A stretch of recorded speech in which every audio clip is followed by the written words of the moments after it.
afternoon, ma'am. I welcome you all for today's Sparda Sachetan from KLE Society's Nijalingappa College. Today we are organized talk on history of India and Indian national movement. Okay, we have started this as a pilot plant in our college. Let's see how this is going to begin the rest of the classes. Today there will be a two sessions. One will be conducted by Mr. Manjunath sir, Head Department of History. So please welcome our guest of today's session, Manjunath sir.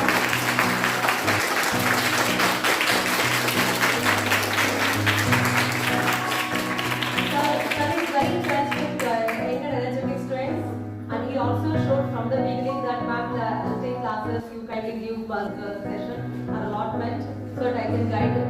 So for this last month, December 2022, we are starting with the first session with Manjunath sir.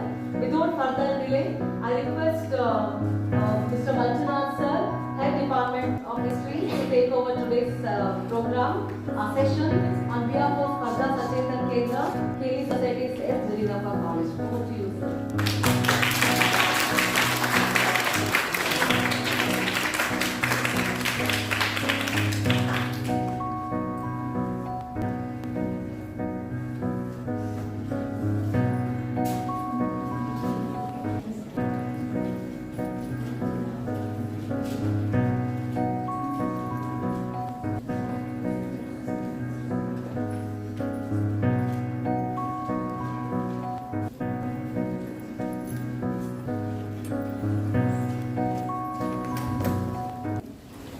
Good afternoon, everyone.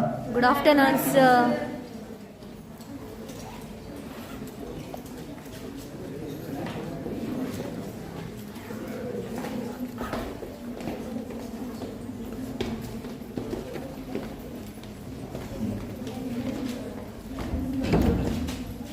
By the blessings of Saptashis of the KLE Society,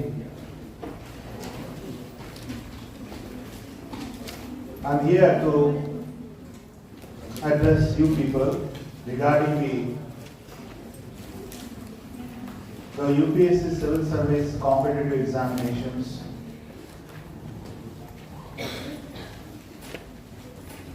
As a professor of history, here I'm trying to help you to crack how can we face the examinations, what are the important aspects, what are the stages, ಯಾವ ಥರ exam ಬರೀಬೇಕು ಹೇಗೆ ಅನ್ನೋದು. As A history teacher ನಾವು ತಿಳ್ಕೋಬೇಕಾಗಿರೋದು UPSC is not so easy, ಹಾಗೇನೆ it is not so tough. So ಇದ್ರ ಬಗ್ಗೆ ತುಂಬಾ ಜನ ಬೇರೆಯವ್ರು ಮಾತಾಡೋರಿದ್ದಾರೆ. I will just move on to my subject. ನಾನು ನನ್ನ ಸಬ್ಜೆಕ್ಟ್ ಅನ್ನು ಕುರಿತು ನಾನು ಮಾತಾಡೋದಕ್ಕೆ ಪ್ರಯತ್ನ ಪಡ್ತೀನಿ.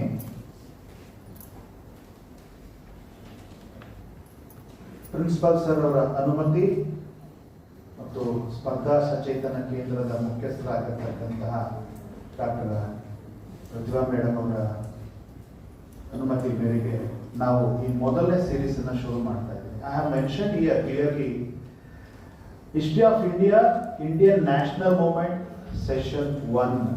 Because ನನಗೆ ಅವಕಾಶ ಸಿಕ್ಕಿದಾಗಲೆಲ್ಲ I want to explain about this paper. So, ಮೊದಲನೇದಾಗಿ let me introduce the UPSC Civil Service Examination syllabus and ಅದರಲ್ಲಿ ಹಿಸ್ಟ್ರಿ ಏನ್ ಪಾರ್ಟ್ ಅನ್ನೋದನ್ನ ನಾವು ತಿಳ್ಕೋಬೇಕು. ಇಲ್ಲಿ ಎರಡು ಭಾಗ ಇದೆ. We have two part. One is the general studies paper 1. In that we have maximum marks 200 marks ಇರುತ್ತೆ. ಅದು 2 ಅವರ್ಸ್ ಇರುತ್ತೆ. ಇದು ನಿಮ್ಗೆ ಎಲ್ಲರಿಗೂ ಗೊತ್ತಿರಬೇಕು. ಇದರಲ್ಲಿ paper 1 it is about current events of national and international importance. ಒಂದು ವಿಚಾರ ತಲೆಯಲ್ಲಿ ಇಟ್ಕೋಬೇಕು, ದ ಕರೆಂಟ್ ಇವೆಂಟ್ಸ್ ಅಂತಂದಾಗ they will ask only the 3 years previous 3 years ಏನಿರುತ್ತಲ್ಲ ಅದನ್ನ ಮಾತ್ರ ಕೇಳಬೇಕು. 3 years ಗಿಂತ ಹಿಂದೆ ಹೋದ್ರೆ ಅದು ಬೇರೆ ಆಗುತ್ತೆ. ಓಕೆನಾ? ಸೊ ಕರೆಂಟ್ ಇವೆಂಟ್ಸ್ ಅಂದಾಗ ನೀವು you have to get the information of each and everything of last previous 3 years. It is related to our country or any other nation's world like that. Okay? So current events, national and international importance. It may be a treaty, it may be sports, movie, politics, war, anything. Em bekadra agirbodu. So current events anna adalli keltare. Second one, ನಾನು ನನ್ನ subject ಅಂತ highlight ಮಾಡ್ಕೊಂಡಿದ್ದೀನಿ. It is second paper in UPSC, that is History of India and Indian National Movement. Here I want to mention a very very important thing. ಇಲ್ಲಿ ನಾನು ಬಹಳ ಮುಖ್ಯವಾಗಿ ನಾನು mention ಮಾಡಬೇಕಾಗಿರೋದು ಏನಪ್ಪಾ ಅಂದ್ರೆ, ಐ ಥಿಂಕ್ ಐ ಆಡಿಬಲ್. ಓಡಾಡ್ಕೊಂಡಿದ್ರೆ ನಂದು ಸ್ವಲ್ಪ ನೋಡಬಾರದು. ಹಿಸ್ಟ್ರಿ ಆಫ್ ಇಂಡಿಯಾದಲ್ಲಿ there are 3 important stages. 3 important stages ಇರುತ್ತೆ. ಅದು ಏನ್ಷಿಯಂಟ್, ಮೆಡಿವಲ್, ಮಾಡರ್ನ್. ನಾವು ಹೇಗೆ ಕ್ಯಾಟಗರೈಸ್ ಮಾಡ್ಕೊಂಡಿದೀವಪ್ಪ ಅಂತಂದ್ರೆ, ಯು ಪಿ ಎಸ್ ಸಿ ಹೇಗೆ ಮಾಡ್ಕೊಳ್ತಾರೆ ಅಂದ್ರೆ 100 ಕ್ವಶನ್ಸ್ ಇರುತ್ತೆ ಅಂತ ಇಟ್ಕೋಣ. For example, there is a 100 questions from the Indian history. So in this they will ask 20 questions from ancient India, 20 questions from the medieval India. In ಉಳಿದಿದೆಯಲ್ಲ 60%, that 60% they are going to ask from the modern India, especially it is called as Indian National Movement. So that paper is very very important here. Okay? So ಅದನ್ನ ನಾವು ಗಮನ ಕೊಡಬೇಕು, ಅದನ್ನ ನಾನು ಮುಂದೆ ಹೇಳ್ತೀನಿ. The third paper in our UPSC prelims syllabus, that is India and World Geography. Yes, in India we have, it starts from actually ಇದನ್ನ geography ಅವ್ರು ನಾವು ಕಲಿಸ್ತೀವಿ, ಅವಾಗ ಅವರು ಹೇಳ್ತಾರೆ ಅದನ್ನ.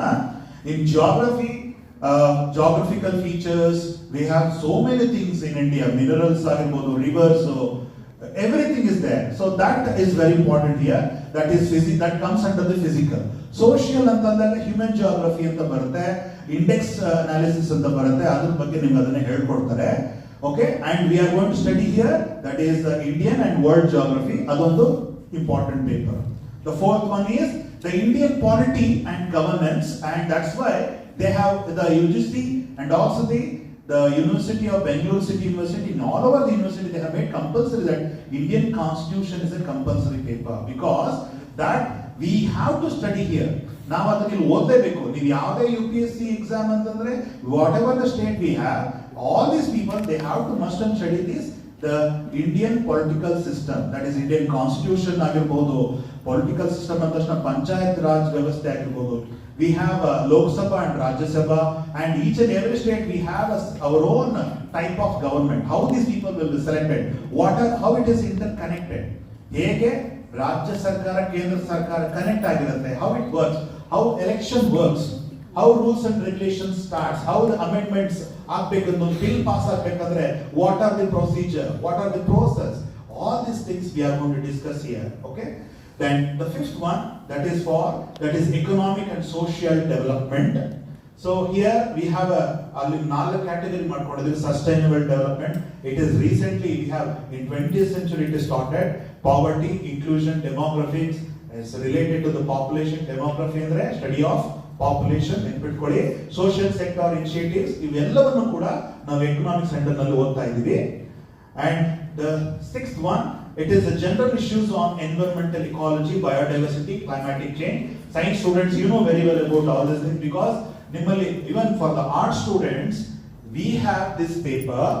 ನಮಗೂ ಕೂಡ environmental studies ಅಂತ EVS ಅಂತ ನಿಮ್ಮೊಂದು ಪೇಪರ್ ಮಾಡ್ತಾ ಇದ್ರು, and this paper is very very important. Okay, here how this climatical changes happen. ಒಂದು ರಿಯೋ ಅರ್ತ್ ಸಮಿಟ್ ಅಂತ ನಡೆಯುತ್ತೆ. what are the decisions they took, G7 ರಾಷ್ಟ್ರಗಳೆಲ್ಲ ಇತ್ತೀಚೆಗೆ ಸೇರಿದ್ರು, what are the decisions taken by these countries, how to reduce the pollution.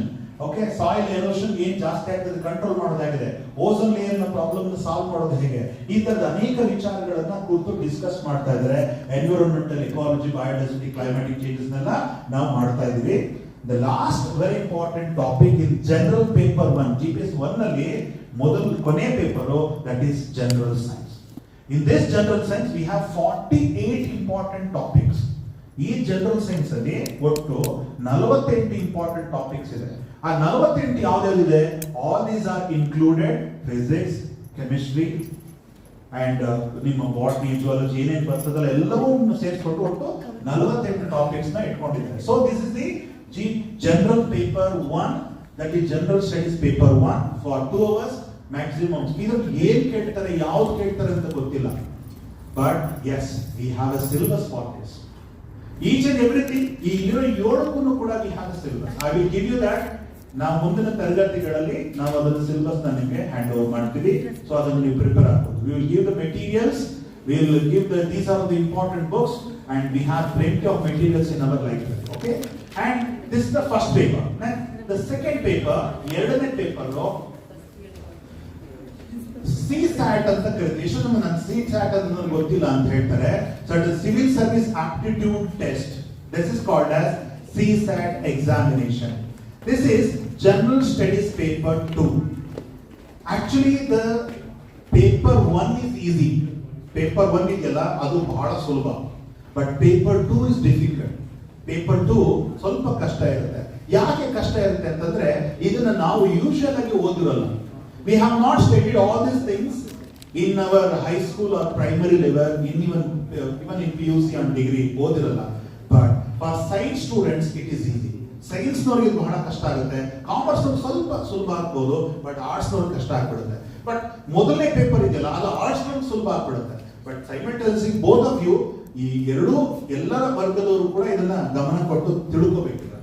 So in this maximum marks again 200 marks we have and duration is 2 hours only. ಇದಕ್ಕೂ ಅಷ್ಟೇ 200 marks ಇರುತ್ತೆ. 200 marks ಮತ್ತೆ 2 hours exam ನ ನಾವು ಬರೀತೀವಿ. ಇದರಲ್ಲಿ first one, so comprehension ಅಂತಕ್ಕಂಥದ್ದು, ಅದನ್ನ ಸಮವರ್ತನ ಅಂತ ನಾವು ಕನ್ನಡದಲ್ಲಿ ಕರಿತೀವಿ. Comprehension, interpersonal skill including communication skills. They will ask how to what are the important punctuation ಅನ್ನೋದು ಹೇಗೆ ಅನ್ನೋದನ್ನೆಲ್ಲ ಇದರಲ್ಲಿ ನಾವು ಸ್ಟಡಿ ಮಾಡಬೇಕಾಗಿ ಬರುತ್ತೆ. Logical reasoning, they will give a problem to you and how you are going to solve this problem logically ಅನ್ನೋದನ್ನ ಹೇಳ್ಕೊಡ್ತಾರೆ. ಅದರಲ್ಲಿ ಅದ್ರ ಬಗ್ಗೆ ಥಿಂಕ್ ಮಾಡ್ತಾರೆ. They will discuss about the quantity and qualitative studies in analytical ability. Quantity and qualitative, ಮೌಲ್ಯಾತ್ಮಕ ಅಧ್ಯಯನ ಅಂತ ಕರಿತೀವಿ, ಅದನ್ನ ಅದರಲ್ಲಿ ಸ್ಟಡಿ ಮಾಡ್ತೀವಿ. Decision making and problem solving. ನಿಮ್ಮ IAS ನಲ್ಲಿ ಇಂಟರ್ವ್ಯೂನಲ್ಲಿ ಏನ್ ಮಾಡ್ತಾರೆ ಅಂತಂದ್ರೆ, imagine yourself as a commissioner, you have appointed as a commissioner. ಈ ತರ ಒಂದು ಸಮಸ್ಯೆ ಆಗಿರುತ್ತೆ, ಇನ್ನೊಂದು ಕೋಮಗಲ್ಭೆ ಆಗಿರುತ್ತೆ, ವಾಟ್ ಇಸ್ ಯುವರ್ ಡಿಸಿಷನ್, ಇನ್ನೇನಾಗುತ್ತೆ, ಒಂದು ಕ್ರಿಟಿಕಲ್ ಆದಂತ ಕ್ವಶನ್ ಕೇಳ್ತಾರೆ. So you have to answer, you have to think in your own way, how you are going to solve, how you are going to see that particular issue ಅನ್ನೋದನ್ನ ಇಲ್ಲಿ ನಾವು decision ತಗೋಬೇಕಾಗಿ ಬರುತ್ತೆ. Decision making, problem solving, that is also another important paper. General mental ability ಅಂದ್ರೆ how your IQ, ನಿಮ್ಮ IQ level ಏನಿದೆ, ಎಷ್ಟನ್ನ ನೀವು ನೆನಪಿಟ್ಕೊಳ್ಳೋಕೆ ಸಾಧ್ಯ ಇದೆ. So how you are going to remember all these things and ಅದು ಯಾವ ಮಟ್ಟಕ್ಕೆ ಅಂತಂದ್ರೆ it may be a numerical one, ಅಂದ್ರೆ ನಂಬರ್ ವೈಸ್ ಆಗಿರ್ಬೋದು, ಅಥವಾ ಇಯರ್ ವೈಸ್ ಆಗಿರಬಹುದು, ಬೇರೆ ಇನ್ಯಾವುದೋ ಲೆಕ್ಕಾಚಾರದಾಗಿರ್ಬೋದು, ಅರ್ಥಮೆಟಿಕ್ ಆಗಿರ್ಬೋದು, ಜಾಮೆಟ್ರಿಕ್, ಏನಕ್ಕಾದ್ರೂ ಸಂಬಂಧಪಟ್ಟದ್ದಾಗಿರುತ್ತೆ. So here general mental ability, they are going to ask you some questions, they are going to relate it for your daily life. Mental ability daily ಲೈಫ್ಗೆ ಇದನ್ನ ಲಿಂಕ್ ಮಾಡಿ ಕ್ವಶನ್ಸ್ ಕೇಳ್ತಾರೆ. ಅದು ನಾನು ಒಂದಷ್ಟು ಮುಂದಿನ ಕ್ಲಾಸ್ಗಳಲ್ಲಿ ನಾನು ಪೇಪರ್ಸ್ ತೋರಿಸ್ತೇನೆ. ಅದ್ರದ್ದು ಯಾವ್ದಾದ್ರು ಸಾಲ್ವ್ ಮಾಡೋದು ಹೇಗೆ ಅನ್ನೋದು ನನಗೆ ಸಿಕ್ಕಿದ್ರೆ ನಾನು ಮಾಡ್ತೀನಿ, ಬೇರೆಯವ್ರು ಸಿಕ್ಕಿದ್ರೆ ಬೇರೆಯವ್ರು ಮಾಡ್ತಾರೆ. Okay, yes. And basic numeracy ಅಂತ, ಇದು ಬಹಳ ಸುಲಭ. Numbers and their relations, orders, magnitude, ಈ ತರದ್ದು, ಇವನು ಮಗನಾದ್ರೆ ಇವನ ಅಪ್ಪ ಅವನಾಗಿರ್ತಾನೆ, ಈ ತರದನ್ನೆಲ್ಲ ರಿಲೇಷನ್ಸ್ ಸಂಬಂಧ ಮಾಡಿ ಕೇಳ್ತಾ ಇರ್ತಾರೆ. ಒಂದು ಟ್ರೈನ್ ಇಷ್ಟು 100 ಕಿಲೋಮೀಟರ್ 350 ಕಿಲೋಮೀಟರ್ ಸ್ಪೀಡ್ ನಲ್ಲಿ ಹೋಗ್ತಾ ಇರುತ್ತೆ.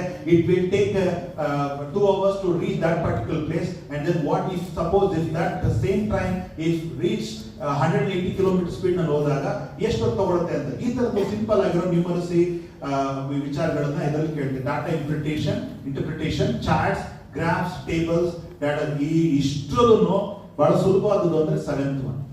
Okay, 7th one is really very very easy. Okay, now I'm not here to explain all these things. I move to my own subject. Nande helodu tumba ide. So first one, now we are entering into the exact part of the history. ನಾನು syllabus explain ಮಾಡ್ತಾ ಇದ್ದೀನಿ ಇವತ್ತು. ನೀವು ಅದನ್ನ ದಯವಿಟ್ಟು ಬರ್ಕೋಬಹುದು, photo ತಗೋಬಹುದು, ಕೇಳಿಸ್ಕೋಬಹುದು. We have three history here. First one, ancient history of India. Okay, so ಇದರಲ್ಲಿ ಏನೇನು ಇಂಪಾರ್ಟೆಂಟ್ ಪಾರ್ಟ್ ಬರುತ್ತೆ? First one, we are going to study here the prehistoric culture in India. This is a very very important one. History ಅಂದ ತಕ್ಷಣ ಕೆಲವರಿಗೆಲ್ಲ ಸ್ವಲ್ಪ, but it is inevitable that we have to study this paper in geography, economics, political science, environmental science, general science. Everything we have to study. UPSC crack ಮಾಡಬೇಕಂದ್ರೆ ನಾವು ಈ papers ನೆಲ್ಲ ಓದಲೇಬೇಕು, ಬೇರೆ ದಾರಿ ಇಲ್ಲ. ಬಟ್ ಅದನ್ನ ನಾವಿಲ್ಲಿ ಸ್ವಲ್ಪ ಸುಲಭ ಮಾಡ್ಕೊಡ್ತೀವಿ. Okay, yes. ಸೊ ಮುಂದಿನ ಕ್ಲಾಸ್ ನಲ್ಲಿ ಇದನ್ನ ಡೀಟೇಲ್ ಆಗಿ ಹೇಳ್ತಾ ಇರ್ತೀನಿ. Today only we are going to discuss what are the things, what are the important topics we are going to cover ಅನ್ನೋದನ್ನ ಹೇಳ್ಕೊಡ್ತಾ ಇದ್ದೀನಿ. See here, prehistoric culture in India, how it was started, when it was started. Approximately we have a date that is from 40,000 BCE to 4,000 BCE. It is called as the prehistoric culture. 40,000 ಕ್ರಿಸ್ತ ಪೂರ್ವದಿಂದ ಹಿಡಿದು 4,000 ಕ್ರಿಸ್ತ ಪೂರ್ವದವರೆಗಿನ ಕಾಲನ prehistoric culture ಅಂತ ಕರಿತೀವಿ. Where we will not get the sources to study. That period is called as prehistoric culture. We have 3 stages here. Our stages ಯಾವ್ದು? Neolithic, Mesolithic, Paleolithic ಅಂತ ಬರುತ್ತೆ. ಇವಾಗ ಹೇಳಿದ್ರೆ ಕನ್ಫ್ಯೂಸ್ ಆಗ್ತೀರಾ. ಮುಂದೆ ಅದನ್ನ ಪಾಠ ಮಾಡಿದಾಗ ನಾನು ಡೀಟೇಲ್ ಆಗಿ ಹೇಳ್ತೇನೆ. Next, second important topic, that is, ನೀವು ಅದನ್ನ ಪ್ರೈಮರಿಲೆಲ್ಲ ಓದಿರ್ತೀರಾ, ಬಟ್ ಇಲ್ಲಿ ಡೆಪ್ತ್ ಓದ್ತೀವಿ ನಾವು ಅದನ್ನ. That is Indus valley civilisation. This is one of the first, the civilization which was emerged in India. Okay, ನಾನು ನೋಡಿದ ಪ್ರಕಾರ, ನಾನು ಪ್ರತಿ ವರ್ಷ UPSC ಪ್ರಿಲಿಮ್ಸ್ ಎಕ್ಸಾಮ್ಸ್ ಪೇಪರ್ಸ್ ಬಂದಾಗೆಲ್ಲ ಚೆಕ್ ಮಾಡ್ತಾ ಇರ್ತೀನಿ. ಆ ಪೇಪರ್ ಅಲ್ಲಿ ಯಾವ್ಯಾವ ಕ್ವಶನ್ಸ್ ಯಾವ್ಯಾವ ಚಾಪ್ಟರ್ ಇಂದ ಜಾಸ್ತಿ ಬಂದಿದೆ ಅಂತ ಕೇಳಿದಾಗ ಇಲ್ಲಿ ಇಂಡಸ್ ವ್ಯಾಲಿದು 3 ಕ್ವಶನ್ಸ್, ಮ್ಯಾಕ್ಸಿಮಮ್ 4 ಕ್ವಶನ್ ಬಂದಿದೆ. ಒಂದು ಎಕ್ಸಾಮ್ ನಲ್ಲಿ ಮ್ಯಾಕ್ಸಿಮಮ್ 4 ಕ್ವಶನ್ ಇಂಡಸ್ ವ್ಯಾಲಿಂದಾನೇ ಕೇಳಿದ್ದಾರೆ. ಹಾಗಾಗಿ ನಾವು ಇದನ್ನ ತಿಳ್ಕೋಬೇಕು. Indus valley civilisation, how it originate, ಹೇಗೆ ಈ ನಾಗರಿಕತೆ ಸೃಷ್ಟಿ ಆಯಿತು, how it was emerge, where it was emerge, what are the different phases. ಈ ನಾಗರಿಕತೆಯ ಹಂತಗಳು ಯಾವ್ಯಾವುದು? ಏಕದಮ್ ದಿಸ್ ಸಿವಿಲೈಸೇಷನ್ ಹುಟ್ಟಲಿಲ್ಲ. There were so many stages. The Balyavasthe, mature phase and declining stage. In the first phase, this civilization was in rural concept. Alliro ಹಳ್ಳಿಗಳೆಲ್ಲ ಹಳ್ಳಿಗಳ ರೀತಿಯಲ್ಲೇ ಇತ್ತು. Then the second phase, it is called as a mature phase of Harappa. That is somewhere 3,500 BC to 2,500 BC. 1,000 ವರ್ಷಗಳ ಕಾಲ. This was a mature phase. Like today's Bangalore, this civilization was there. ಇವತ್ತಿನ ಬೆಂಗಳೂರು ತರನೇ ಅವತ್ತಿನ civilization ಇತ್ತು. Third stage is a declining stage, where it starts from 1000 BC, 1500 BC to 1000 BC ಅಂತ ಹೇಳ್ಬೋದು. In 500 years, this civilization was completely vanished. Okay? And the society, and the thing is, to know about the Indus Valley civilization, we don't have any proper literary sources. ಕಣ್ಣಾರೆ ನೋಡಿದವರು ಯಾರು ಇದು ಹೀಗಿತ್ತು ಅಂತ ಬರ್ದಿಲ್ಲ. ನೀನು ಅಶೋಕ ನೋಡಿದ್ಯಾ? Yes, I have seen Ashoka ಅಂತ ಬರ್ದಿದ್ದಾರೆ ಅಟ್ಲೀಸ್ಟ್. ಆದ್ರೆ ಬೇರೆ ಇಂಡಿಯನ್ ಹಿಸ್ಟ್ರಿ ಥ್ರೂಔಟ್ ಏನೇನು ಓದ್ತಾ ಇದೀವಲ್ಲ, all this Indian history, one or another way, they know the people, they have seen and they have written it. But this civilization we are going to study without any eyewitnesses, without any literary sources, but only by observing some materials we have drafted the Indian history of Indus Valley civilization. What are their economy, culture, contacts with other cultures? Contact with other culture means it is a contemporary civilization of Egyptian civilization, Mesopotamian civilization. ಇವರಿದ್ದಾಗ ಅವರಿದ್ರು, ಅವರಿದ್ದಾಗ ಇವರು ಇದ್ರು. ಇವರಿಬ್ರು ಹೇಗೆ contact ಇತ್ತು, how these people were contacting, ships ಎಲ್ಲ ಹೋಗ್ತಾ ಇತ್ತು, ಯಾವ trade mark ಏನು, ಅದೆಲ್ಲ ನಮಗೆ ಇಲ್ಲಿ ಗೊತ್ತಾಗುತ್ತೆ. Today this chess is one of the important game where it is invented by this Indus Valley civilization. The Dravidian culture is a gift of Indus Valley civilization. Okay? Adar ಬಗ್ಗೆ ಅದರ detail ಆಗಿ ತಿಳ್ಕೊಳ್ಳೋಣ. Next, third one, the geographical distribution and the characteristics of pastoral and farming society immediately after the decline of Indus Valley civilization, Sindhu ಬಯಲಿನ ನಾಗರಿಕತೆ ಅಂತ್ಯ ಆಗ್ತಾ ಇದ್ದ ಹಾಗೇನೆ those people they left the region. ಆ ಜಾಗವನ್ನ ಬಿಟ್ಟುಬಿಡ್ತಾರೆ. They left the region, they entered the original India. ನಿಜವಾದ India ಒಳಗಡೆ ಬರೋಕ್ ಶುರು ಮಾಡ್ತಾರೆ. ಒಳಗಡೆ ಬಂದ ತಕ್ಷಣ ಏನ್ ಮಾಡಿದ್ರು? They started their culture, they started their life. ಇದು it is another phase of their life, and that is called as a pastoral or the farming society. ಅಂದ್ರೆ ಒಂದು ಇಲ್ಲಿದ್ದಂತ ಫಲವತ್ತಾದಂತ ಭೂಮಿಯನ್ನ they converted as a so many cities. A new culture, new ideas were developed in this region. How it was started? How, which are the cities? How this agriculture was introduced here? These people, they were unaware of the iron. ಅವ್ರಿಗೆ iron ಅನ್ನೋದು ಗೊತ್ತಿರಲಿಲ್ಲ. Okay? But ಈಗ ಈ chapter ಅಲ್ಲಿ, third chapter ಅಲ್ಲಿ, we will discuss about how this iron was invented, how it was used, ಹೇಗೆ ಅದನ್ನು ಬಳಸಲಾಯಿತು, ಬೇರೆ ಬೇರೆ ಹೊಸ ಟೂಲ್ಸ್ ಯಾವ್ದು ಅನ್ನೋದು ನಮ್ಗೆ ಇದರಲ್ಲಿ ಗೊತ್ತಾಗುತ್ತೆ. ಫೋರ್ತ್ ಒನ್, ವೇದಿಕ್ ಏಜ್, ವೈದಿಕ ಯುಗ ಅಂತ ಕರಿತೀವಿ. Here we have two important stages. Vedic age ಅಲ್ಲಿ ಎರಡು ಇಂಪಾರ್ಟೆಂಟ್ ಚಾಪ್ಟರ್ಸ್ ಇದೆ. ಯಾವುದು ಸರ್ ಅದು ಅಂದ್ರೆ early Vedic age and later Vedic age. We have two important phases here in the Vedic age. One is early Vedic age and another one later Vedic age. So this age is very very important for us. ಈ age ನಮಗೆ ಬಹಳ ಮುಖ್ಯ. ಯಾಕೆ ಅಂತಂದ್ರೆ today our Indian culture, it is we have given importance to know what are the aspects of this Vedic age. ಈ Vedic age ನಲ್ಲಿ ಏನೇನಿತ್ತು ಅಂತ ನಾವು ತಿಳ್ಕೋಬೇಕು. See, the science students, they will study about the Newton's law ನ ಓದ್ತಾರೆ. The gravitational theory was given by him ಅಂತ. But in this period, ಈ ಕಾಲದಲ್ಲೇನೆ Vedic age ನಲ್ಲೇನೆ they have an idea of the astrology, astronomy. The people called Charaka and Shushruta, they know the surgery. ಅವ್ರಿಗೆ surgery ಮಾಡೋದು ಗೊತ್ತಿತ್ತು. Okay, there is a person called Dhanvantari who know all the medicinal plants. He was given a detailed information about what are the important diseases. ಯಾವ ತರದ ರೋಗ ರುಜಿನಗಳು ಬರ್ತಾ ಇದ್ವು, ಅದಕ್ಕೆ ಮೆಡಿಸನ್ ಏನು, ವಿಟಮಿನ್ ಡಿ ನಮಗೆ ಗೊತ್ತಿದೆ ಸನ್ಲೈಟ್ ಅಲ್ಲಿ ಸಿಗುತ್ತೆ ಅಂತ. ಬಟ್ ಈ ಕಾನ್ಸೆಪ್ಟ್ ಅನ್ನ ಆಗ್ಲೇ ಅದನ್ನ ಎಲ್ಲವನ್ನು ಕೂಡ ಹೇಳಿದ್ದಾರೆ. So that we can see in Vedic text. So changes from the Rigvedic to later Vedic phases. Yes, today and recently we have excavations it is going on till today. Kashiನಲ್ಲಿ excavations ನಡೀತಾ ಇದೆ. That place belongs to the Vedic age. Ayodhya, Mathura, ಈ ಎಲ್ಲ ಜಾಗಗಳು ಮತ್ತೆ recreate ಆಗ್ತಾ ಇದೆ. History is recreated by these people.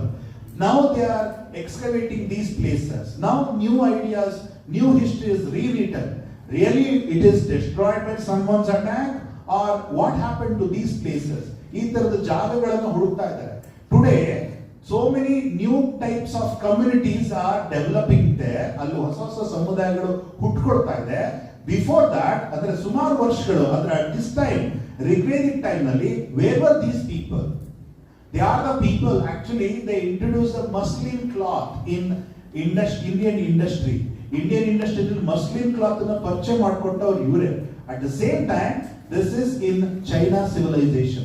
So how these people, Himalayan mountains na dati, these people went to China, or probably the Chinese people, they have entered the India.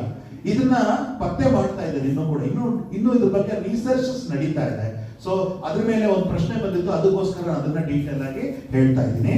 Next, Vedic society, religion, Upanishad, thoughts.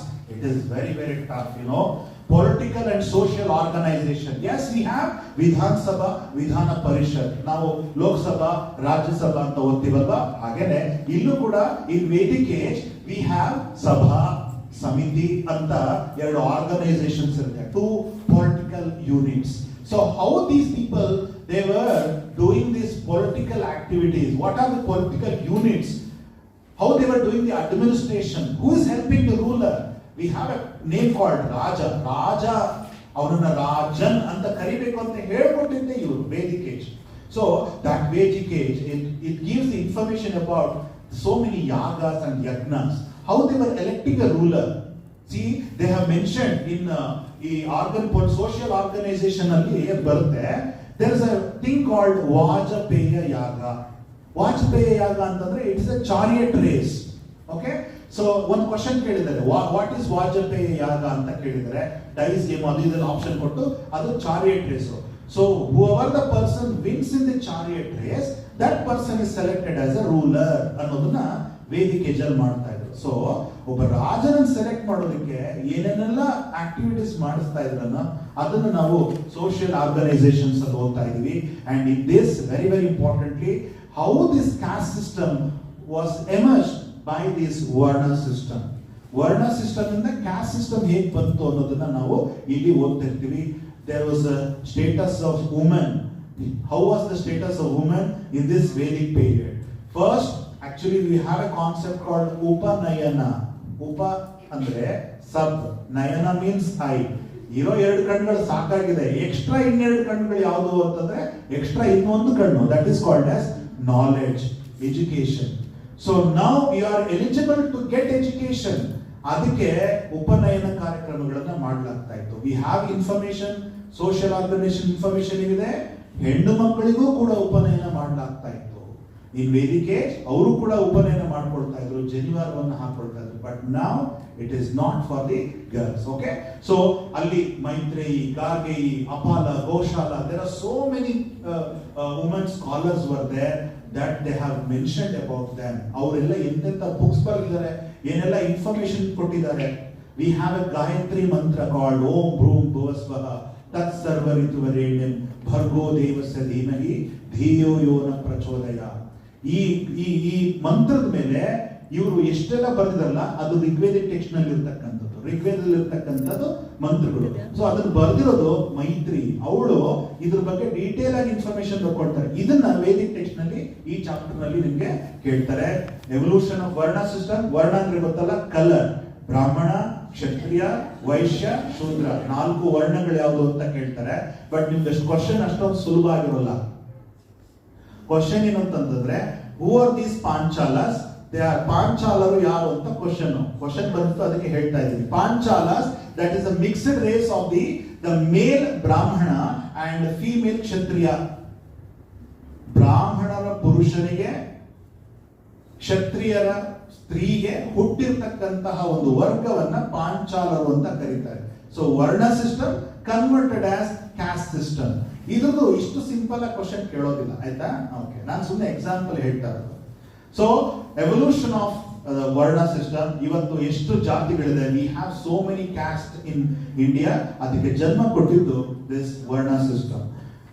And formation of state and urbanisation. Yes, if someone will ask you which are the important ancient cities in India ಅಂತ ಕೇಳಿದಾಗ first ನಿಮಗೆ ಬರೋದು Kashi. We have Ujjaini, Nalanda, Takshashila, okay, Kanchi. All these places are very important. So how these places were emerged? Urbanization process, how it was started? ಹೇಗೆ ಶುರುವಾಯಿತು ಅದನ್ನ? What are the procedure to start an urban center? ಯಾವ base ಮೇಲೆ ಶುರು ಆಗುತ್ತೆ? It is because of education or industrial development. ಹೇಗಿರಬಹುದು ಅದನ್ನ ನಾವು ಇಲ್ಲಿ ಡಿಸ್ಕಸ್ ಮಾಡ್ತಾ ಇದೀವಿ. ಅಂಡ್ ರಿಮೆಂಬರ್, ದಟ್ ಈಸ್ ಅಲ್ಲಿ ಹೈಲೈಟ್ ಮಾಡಿದೀನಿ, mahajanapadas. There were 16 Mahajanapadas in ancient India. ಅದನ್ನ ನೀವು ತಲೆಯಲ್ಲಿ ಇಟ್ಕೊಂಡಿರಬೇಕು. How many Mahajanapadas? There were 16 Mahajanapadas. ಅದರಲ್ಲಿ ನಾವು ಒಂದಷ್ಟನ್ನ ರವೀಂದ್ರನಾಥ್ ಟ್ಯಾಗೋರ್ ನಮ್ಮ ಜನಗಣಮನದಲ್ಲಿ ಬರೆದುಬಿಟ್ಟಿದ್ದಾರೆ. ದ್ರಾವಿಡ, ಉತ್ಕಲ, ವಂಗ ಅಂತ. ಓಕೆ, ದ್ರಾವಿಡ ಅಂದ್ರೆ ಸೌತ್, ವಂಗ ಅಂತಂದ್ರೆ that is Bangladesh region. Okay, so Vanga is one of the Mahajanapada. Kashmira, Kalinga, Anga, Kashi, Vajji, Shurasena, Gandhara. Gandhara means today's Kandahar in Afghanistan. All the Gandhara ಹೆಸರು ಕೇಳಿರ್ತಿರಲ್ಲ ಮಹಾಭಾರತದಲ್ಲಿ. All these are the Mahajanapadas. Okay, and from Mahajanapada period, our Indian history, it enters the historic period. Mahajanapad ಕಾಲದಿಂದ historic period ಶುರು ಆಗುತ್ತೆ. ಅಂದ್ರೆ ಅಲ್ಲಿ ತನಕ we don't have any exact literary sources. Correct ಆಗಿ ಸಿಗೋದಿಲ್ಲ ನಮಗೆ. ಎಲ್ಲ ಒಂದು ಡೌಟ್ ನಲ್ಲಿ ಬರ್ದಿರ್ತಾರೆ. ಅದರಲ್ಲಿ ಇದ್ರ ಬಹಳ important this Ramayana and Mahabharata. Till today we have a debate over there. So whether it is true or not, this Ramasetu world built by the Rama or not, ಅದ್ರ ಬಗ್ಗೆ ಇನ್ನೂ ಡಿಸ್ಕಷನ್ಸ್ ನಡೀತಾನೆ ಇದೆ. ಸೊ ಅಲ್ಲಿ ತನಕ ನಾವು ಅದನ್ನ ಪ್ರೀ ಹಿಸ್ಟಾರಿಕ್ ಪೀರಿಯಡ್ ಅಂತ, ನಾವು ಪ್ರೋಟೋ ಹಿಸ್ಟಾರಿಕ್ ಅಂತ, ಇಲ್ಲಿಂದ ನಾವು ಹಿಸ್ಟಾರಿಕ್ ಪೀರಿಯಡ್ ಶುರು ಆಗುತ್ತೆ. So Mahajanapada period from 16 Mahajanapadas is a historic period. In Mahajanapadas we have to remember two great personalities. ಇಬ್ಬರು ಶ್ರೇಷ್ಠ ವ್ಯಕ್ತಿಗಳನ್ನ ನಾವು ನೆನಪಿಟ್ಕೋಬೇಕು. One is the Buddha and Vardhamana Mahavira. They are belongs to this Mahajanapada period. ಅವರಿಬ್ರು ಈ ಮಹಾಜನಪದಗಳ ಕಾಲಕ್ಕೆ ಸೇರಿದಂತವರು. They have given a great contributions to, ಅಂದ್ರೆ ಅವರಿಬ್ರು ಅಂತಲ್ಲ, the Jainism and Buddhism have given great contributions to Indian culture. Indian culture ಗೆ ತುಂಬಾ ದೊಡ್ಡ contribution ಇದೆ.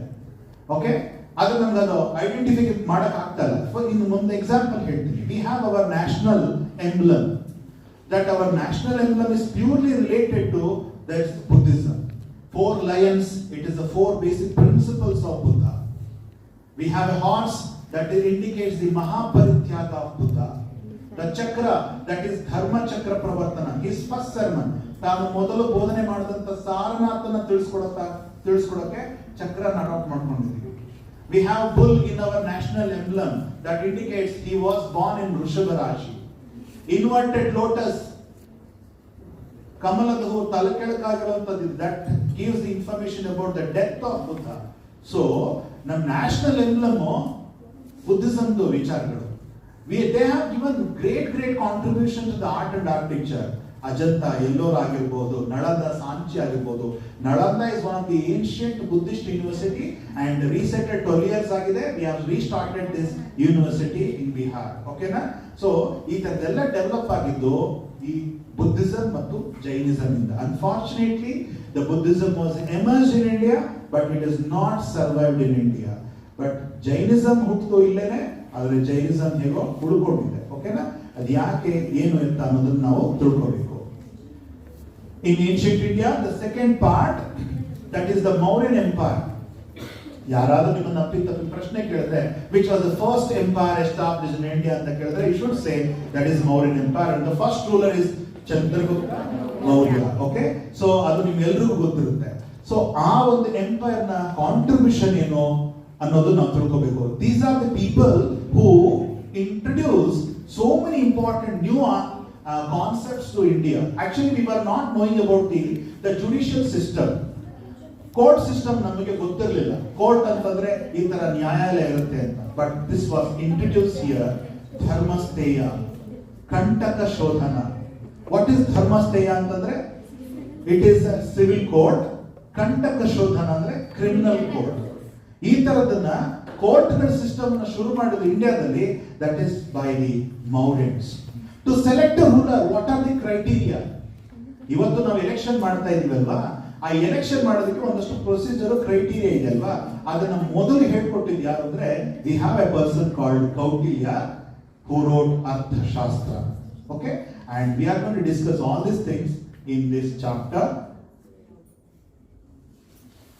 Yes, no doubt, the greatest ruler of the Mauryan Empire, that is Ashoka. ಅಶೋಕನ ಬಗ್ಗೆ ಹೇಳೋದು ಬೇಕಾಗಿಲ್ಲ ನಿಮಗೆ. ನೀವೆಲ್ಲರೂ ಅನ್ಕೊಂಡ್ಬಿಟ್ಟಿರ್ತೀರ ಅಶೋಕ ಬಹಳ ಒಳ್ಳೆಯವನು, ಹೌದು, ಅವನು ಪಾಪ ಯುದ್ಧ ಮಾಡೋದನ್ನ ಬಿಟ್ಬಿಟ್ಟು ಈ ಕನ್ವರ್ಟೆಡ್ ಹಿಮ್ಸೆಲ್ಫ್ ಟು ಬುದ್ಧಿಸಮ್ ಹಾಗೆ ಹೀಗೆ ಅಂತ ಪಾಠ ಮಾಡಿದ್ಮೇಲೆ ನಿಮ್ಗೆ ಅವನ ಬಗ್ಗೆ ಡೀಟೇಲ್ ಆಗಿ ಗೊತ್ತಾಗುತ್ತೆ ಎಷ್ಟು ಒಳ್ಳೆಯವನು ಏನಿಂತ. So Ashoka, yes, his inscriptions are very important. He is called as a father of Indian rock edicts, Indian inscriptions. ಅವನನ್ನ ಭಾರತದ ಶಿಲಾಶಾಸನಗಳ ಪಿತಾಮಹ ಅಂತ ಕರೀತಾರೆ. ಓಕೆ, ಅಂಡ್ ರಿಮೆಂಬರ್, ಆಗ್ಲೇ ಹೇಳಿದೆ, the Buddhism was emerged in India, but ಆ ಬುದ್ಧಿಸಮ್ ಇಂಡಿಯಾದಲ್ಲಿಲ್ಲ. If you go to China, Japan, Korea, Java, Malaya, Sumatra, all Sri Lanka, all other countries, yes, we have Buddhism. It is because of this person called Ashoka. You know, this person spread Buddhism all over the world. ಯಾರ್ಯಾರನ್ನ ಎಲ್ಲೆಲ್ಲಿ ಕಳಿಸ್ತಾರೆ. ಈ inscription ಬಗ್ಗೆ ಖಂಡಿತ ಒಂದು question ಬಂದೇ ಬರುತ್ತೆ. Mauryan empire ನಲ್ಲಿ question ನಮಗೆ ಜಾಸ್ತಿ ಕೇಳೋದು either they will from the, that is from the Kautilya's Arthashastra. ಆ ಚಾಪ್ಟರ್ಗಳು 10 ಚಾಪ್ಟರ್ಸ್ ಇದೆ, ಅದ್ರ ಬಗ್ಗೆ ಕೇಳ್ತಾರೆ. ಸಪ್ತಾಂಗ ಥಿಯರಿ ಅಂತ ಬರುತ್ತೆ, ಅದನ್ನ ಕೇಳ್ತಾರೆ, ಮತ್ತು ಅಶೋಕನ ಬಗ್ಗೆ ಕೇಳ್ತಾರೆ.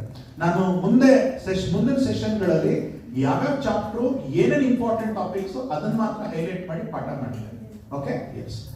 Next, society of post Mauryan period, evolution of jatis. ಜಾತಿಗಳು ಈ ಕಾಲದಲ್ಲಿ ಸೃಷ್ಟಿಯಾಗಿದ್ದು. ಇಂಟರ್ ಕ್ಯಾಸ್ಟ್ ಮ್ಯಾರೇಜ್ ಇಂಪಾರ್ಟೆನ್ಸ್ ಕೊಡ್ತಾರೆ. ಮತ್ತು the brahmana should marry the brahmana only, kshatriya should marry kshatriya only ಅಂತ ರೂಲ್ಸ್ ಇತ್ತು. But now these people, Buddhists, they started to marry the Shaiva people, Vaishnava people, ಮದುವೆ ಆಗಕ್ಕೆ ಶುರು ಆದ್ರು.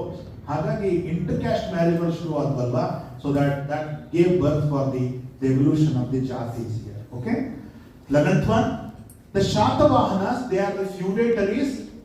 Shatavahanas ಏನಪ್ಪ ಅಂದ್ರೆ, ಇದುವರೆಗೂ ಶಾತವಾಹನರ ಬಗ್ಗೆ ಒಂದು ಪ್ರಶ್ನೆನೂ ಕೇಳಿಲ್ಲ. ನಾನು 10 ವರ್ಷದ ಪೇಪರ್ ನನ್ನ ನಾಲೆಡ್ಜ್ ಪ್ರಕಾರ ಬಂದಿಲ್ಲ. ನಿಮ್ಮ ಪುಣ್ಯಕ್ಕೆ ಅದು ಬಂದ್ರೆ ಬರಬಹುದು, ಗೊತ್ತಿಲ್ಲ ನನಗೆ. Okay, the Satavahanas and the formation of the state in peninsula. In south India 2 people are first. ನಮ್ಮ ಸೌತ್ ಇಂಡಿಯಾದಲ್ಲಿ 2 ಫಸ್ಟ್ ಕಿಂಗ್ಡಮ್ ಯಾವುದು ಅಂತಂದ್ರೆ, you should say first one, that is Satavahana, and the second one Sangam age ಅಂತ ನೀವು ತಿಳ್ಕೋಬೇಕು. ಸಂಗಮ್ ಅಂದ್ರೆ 3 ಜನ ಬರ್ತಾರೆ, ಚೋಳಾಸ್, ಚೇರಾಸ್ ಅಂಡ್ ಪಾಂಡ್ಯಾಸ್. 3 ಜನ ಬರ್ತಾರೆ. ಅವ್ರ 3 ಜನರ ಬಗ್ಗೆ ನಾವು ತಿಳ್ಕೋಬೇಕು. So that is Sangam age, text and society. Wonderful literary contribution they have given. ಅದ್ಭುತವಾದಂತ ಲಿಟರರಿ ಕಾಂಟ್ರಿಬ್ಯೂಷನ್. ಈ ಲಿಟರರಿ ಕಾಂಟ್ರಿಬ್ಯೂಷನ್ ಈಗ ಪೊನ್ನಿಯಿನ್ ಸೆಲ್ವನ್ ಅಂತ ಮೂವಿ ಕೂಡ ಬಂತು, ಐಶ್ವರ್ಯ ಆಕ್ಟ್ ಮಾಡಿದ್ದಾರೆ, ನೋಡಬಹುದು. That is the story of a Chola ruler. ಅವರು ಅದನ್ನ ಬೇಸ್ ಆಗಿ ತಗೊಂಡಿರೋದು ಸಂಗಮ್ ಏಜ್ ಇಂದ. They have so many people called Thiruvalluvar. ನಮ್ಮಲ್ಲಿ ಹೇಗೆ ಬಸವೇಶ್ವರರು ಇದಾರಲ್ಲ, ಹಾಗೆ ತಮಿಳುನಾಡಿನಲ್ಲಿ ತಿರುಕುರಳ್ ಬರೆದಂತಹ ತಿರುವಳ್ಳುವರ್ ಇದ್ದಾರೆ. ಇಳಂಗು ಅಡಿಗಲ್ ಅಂತ ಪರ್ಸನ್, ಹಿ ರೋಟ್ ಶಿಲಪದಿಗಾರ, ಮಣಿಮೇಘಲ ಎನ್ನುವುದು, ಇವೆಲ್ಲ ಅಲ್ಲಿ ಮಹಾಕಾವ್ಯಗಳು. ಹೇಗೆ ನಮಗೆ ರಾಮಾಯಣ ಮಹಾಭಾರತ ಇಂಪಾರ್ಟೆಂಟ್ ಅಲ್ಲ, ಹಾಗೆ in Tamil region these works are very very prominent for that. Okay, and they are the people. Sangamesh ನಲ್ಲಿ ಒಂದು ಬಹಳ ಒಳ್ಳೆಯ ಆಡಳಿತ ಅನ್ನೋದು ನಡೀತಾ ಇತ್ತು. Unfortunately see these regions are today are unknown to us. The capital of the Sangamesh Uraiyur ಅಂತ ಒಂದು place. It is, no one knows that where is that exactly that place. ಇವತ್ತು ಅದು ಸಮುದ್ರದ ಒಳಗಡೆ ಮುಳುಗೋಗ್ಬಿಟ್ಟಿದೆ.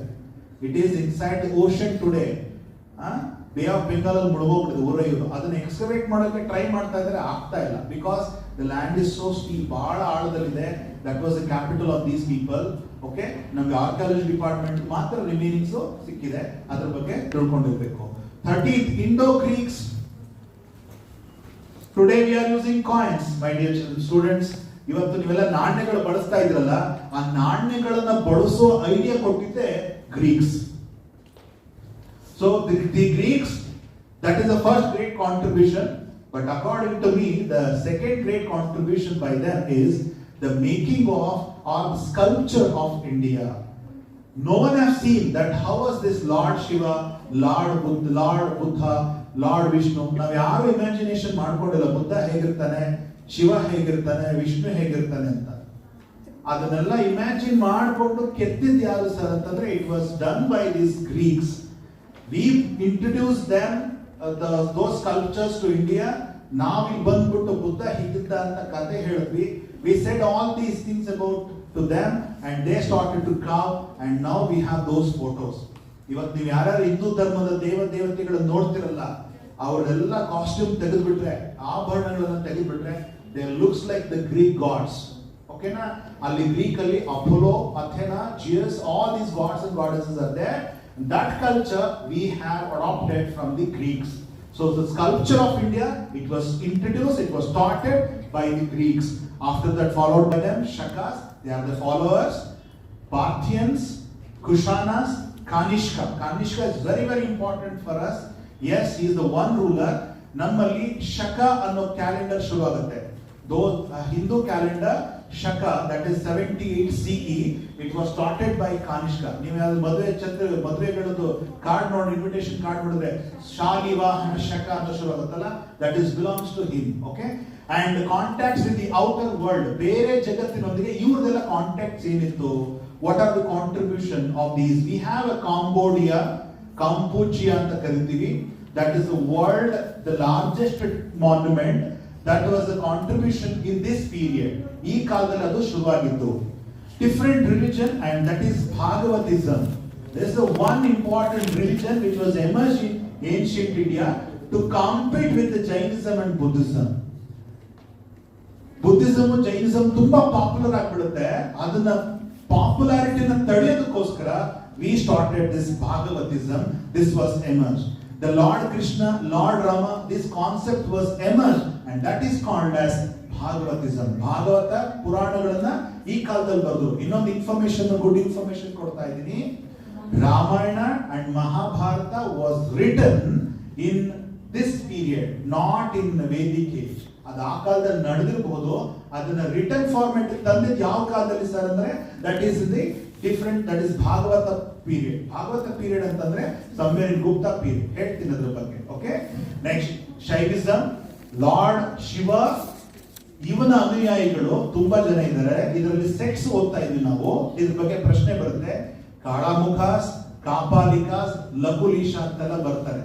ಕಾಳಾಮುಖ ಅಘೋರೀಸ್ ಅಂತ ಕರಿತೀವಿ.